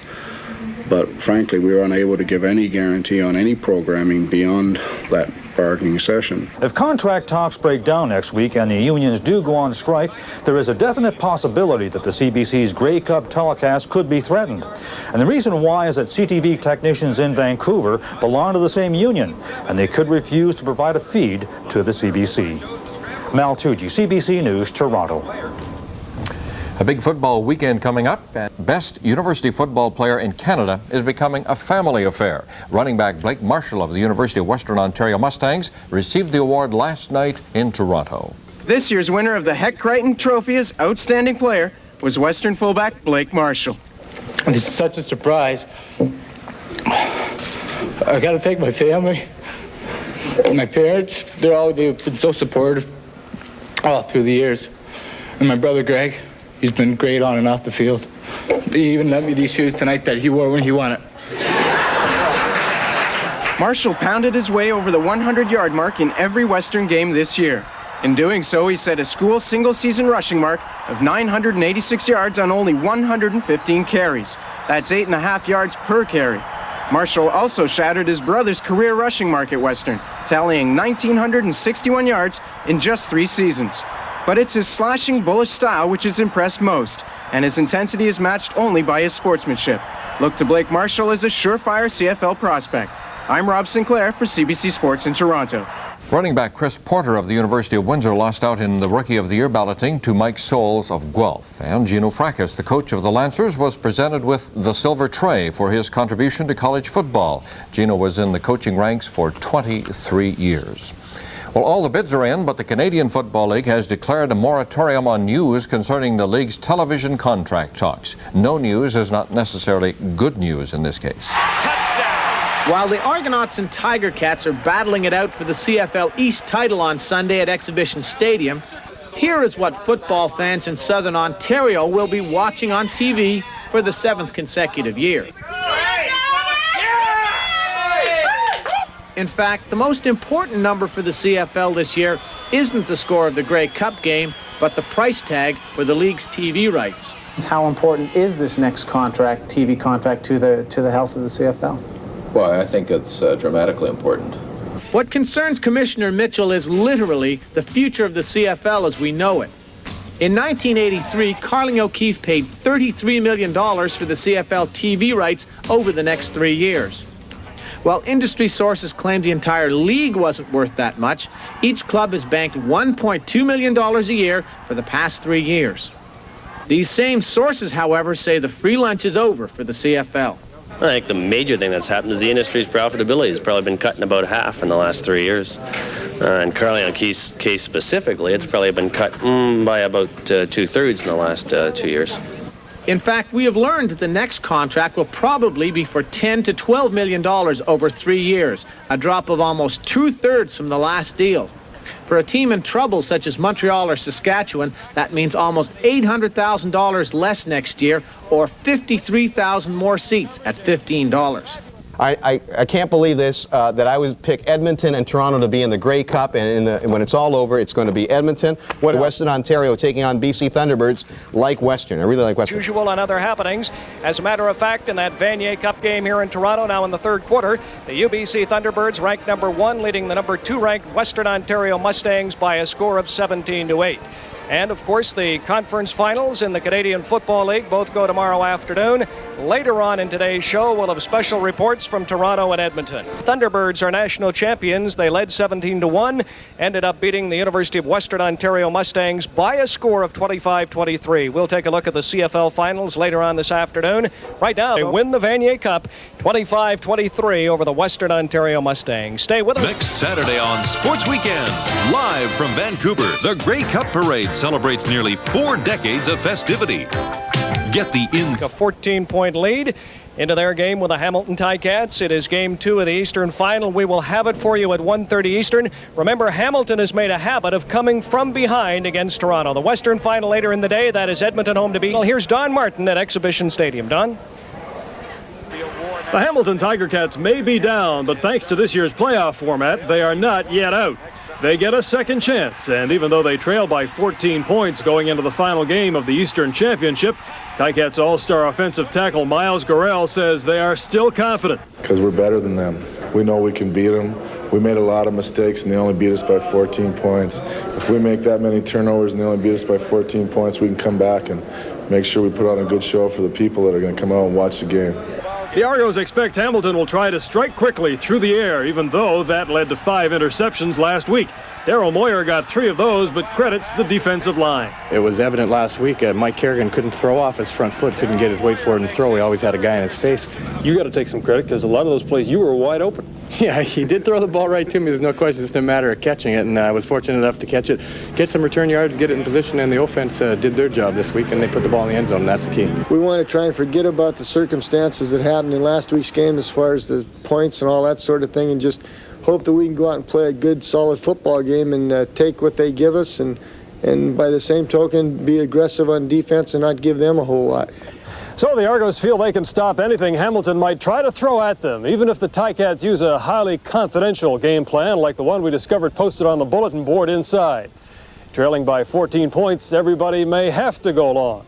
I'm Don Martin. That's the story here in Toronto. Now let's check in at the Western Final in Edmonton with Gord Miller. Thank you, Don. Going long could be tough tomorrow here at Commonwealth Stadium because weather conditions will be less than ideal for the Western Final between the Eskimos and the BC Lions. The main topic of conversation in Edmonton has been about the weather.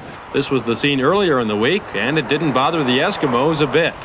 I like it just fine because although the weather, Gord, is being somewhat inclement at the present time, we are in first place, finished the regular season in first place, won the first playoff game against Calgary, are 1 game away from going to the Grey Cup, so I think it's quite nice. So after a week of practice under the dome, how did the Lions react when they got to chilly Edmonton? Their response was surprising. I was hoping for a little bit more snow because we figured that'll slow them down a bit. I don't know, we're just going to go out and play good football. We're on a roll right now. We've been playing pretty good for the last 3 weeks. The weather question has been answered. In a game like this, the teams will try to ignore it. Now the question is, who's the favorite? I don't really know how this game is going to go. It really is tough to predict. I don't think anything that happened in the other 3 games makes any difference. It's a new 60 minutes, new field conditions, and a new carrot at the end of the string, and that's what we're waiting for. Who has the advantage in Sunday's game? Well, it depends on who you talk to. Lion fans point to the fact that their team are the defending Grey Cup champions and that the Lions have been in the Western Final for 4 consecutive years. Eskimo fans point to the fact that their team won all 3 regular season meetings between the 2 teams and the fact that the game is here in Edmonton. The Eskimos have never lost a playoff game at Commonwealth Stadium. I'm Gord Miller in Edmonton. Now let's go back to Brian Williams in Toronto. All right, Gord Miller, as we come back live, is back in the Western Final for the first time in 26 years. I can remember going to games back in the late 50s at the old Clark Stadium in Edmonton when the temperature was 25 below. Relating to that Eastern Final, Toronto with a 14-point lead. I also remember back to 1961 when I was at the old Civic Stadium in Hamilton when the Argonauts and Tobin Road had an 18-point lead. Bernie Filoni and the Ticats came back to advance to the Grey Cup.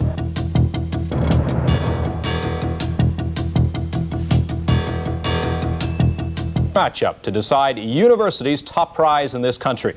The number 1 ranked UBC Thunderbirds against Western Mustangs, ranked 2nd. Now, UBC came out storming. They led 17-1 at the half. The next 29 minutes belonged to Western as the Mustangs took the lead. But then, it all came down to the last minute of play. CBC's Don Martin reports. A mild day, but slippery turf at Varsity Stadium. UBC leading 3-0 as Western comes out throwing, but Steve Samways is intercepted by Jordan Leaf. And Leaf turns it back upfield. A 30-yard return before he finally hits the snow. That eventually leads to UBC's first touchdown. 4 plays later, Jordan Gagne goes over the middle to slot back Rob Ross. Ross with a 39-yard touchdown that puts the Thunderbirds in front 10-0 first quarter. And late in the half, Gagne hits Terry Cochran of Vancouver in the end zone. A 5-yard touchdown that gives UBC a 17-1 lead. Early in the third quarter, Gagne, attempting to strike quickly to put the Mustangs away, is intercepted by a linebacker, Kyle Hall.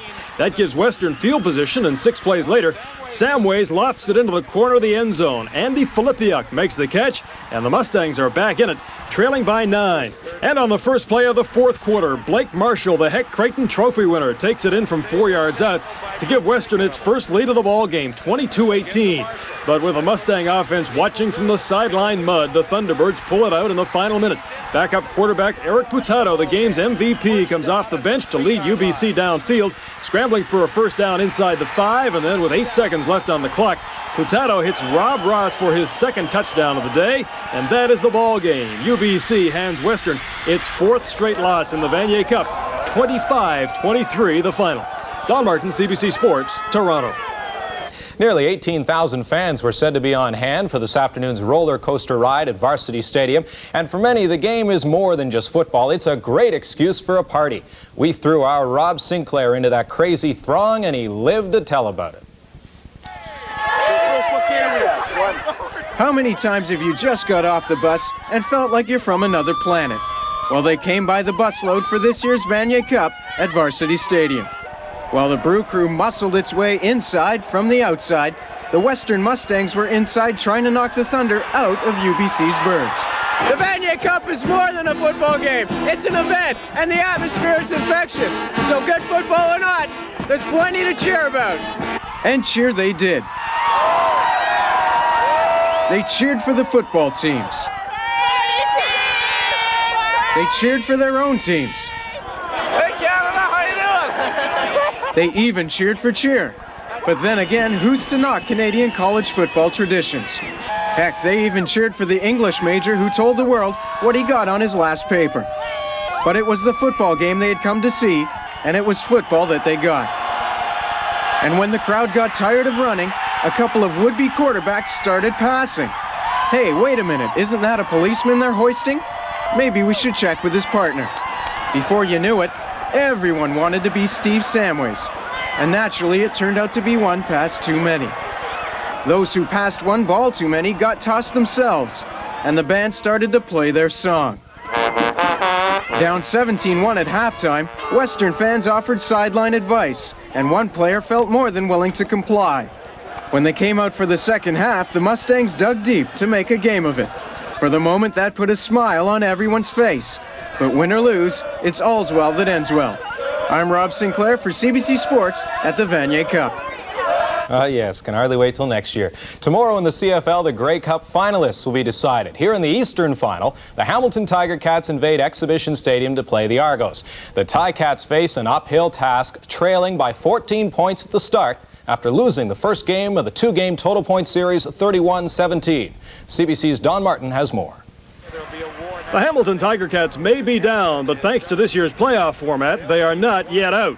They get a second chance, and even though they trail by 14 points going into the final game of the Eastern Championship, Ticats All-Star offensive tackle Miles Gorell says they are still confident. Because we're better than them. We know we can beat them. We made a lot of mistakes, and they only beat us by 14 points. If we make that many turnovers and they only beat us by 14 points, we can come back and make sure we put on a good show for the people that are going to come out and watch the game. The Argos expect Hamilton will try to strike quickly through the air, even though that led to 5 interceptions last week. Daryl Moyer got 3 of those, but credits the defensive line. It was evident last week Mike Kerrigan couldn't throw off his front foot, couldn't get his weight forward and throw. He always had a guy in his face. You got to take some credit because a lot of those plays you were wide open. Yeah, he did throw the ball right to me. There's no question. It's just a matter of catching it, and I was fortunate enough to catch it, get some return yards, get it in position, and the offense did their job this week, and they put the ball in the end zone. That's the key. We want to try and forget about the circumstances that happened in last week's game as far as the points and all that sort of thing, and just hope that we can go out and play a good, solid football game and take what they give us, and by the same token, be aggressive on defense and not give them a whole lot. So the Argos feel they can stop anything Hamilton might try to throw at them, even if the Ticats use a highly confidential game plan like the one we discovered posted on the bulletin board inside. Trailing by 14 points, everybody may have to go long. Don Martin, CBC Sports, Toronto. And at Commonwealth Stadium tomorrow, the Edmonton Eskimos play host to the BC Lions. The winner will represent the West in the Grey Cup November 30th. And history indicates things don't look good for BC. The Lions have lost 3 times to the Eskimos this season. None of the games even close, with the Lions managing just 1 offensive touchdown. How much does home field mean to the Eskimos? Playing at Commonwealth Stadium is certainly an advantage, but once again, the stands will be about half full. A disappointment for management and players in Edmonton. I just hope that we have more than 24,000 people out in the stands tomorrow. It was kind of disappointing last week.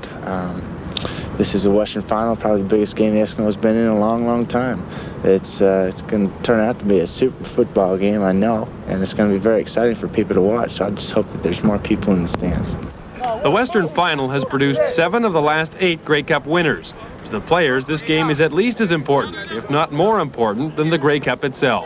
Getting out of the West Final is the biggest game, I feel like. We've been in that twice in the last 3 years, and speaking from experience, the Western Final has always been the toughest. Predictions have been hard to come by. The Eskimos are favored based on 3 wins over the Lions in the regular season. But these are the playoffs, with new field conditions and more at stake. The difference between winning and losing is a very small, intangible thing that no one really knows what it is. We had it for a while. We lost it for 4 games. We seem to have gotten it back. Now the next 60 minutes will tell if we're going to keep it. Here, it definitely is a plus having them in our own backyard and having our fans cheering for us. But they asked for colder weather, and I believe they got it this morning. So, we're going to have to deal with it, both us and the Lions, and it's going to be interesting how it turns out. Gord Miller.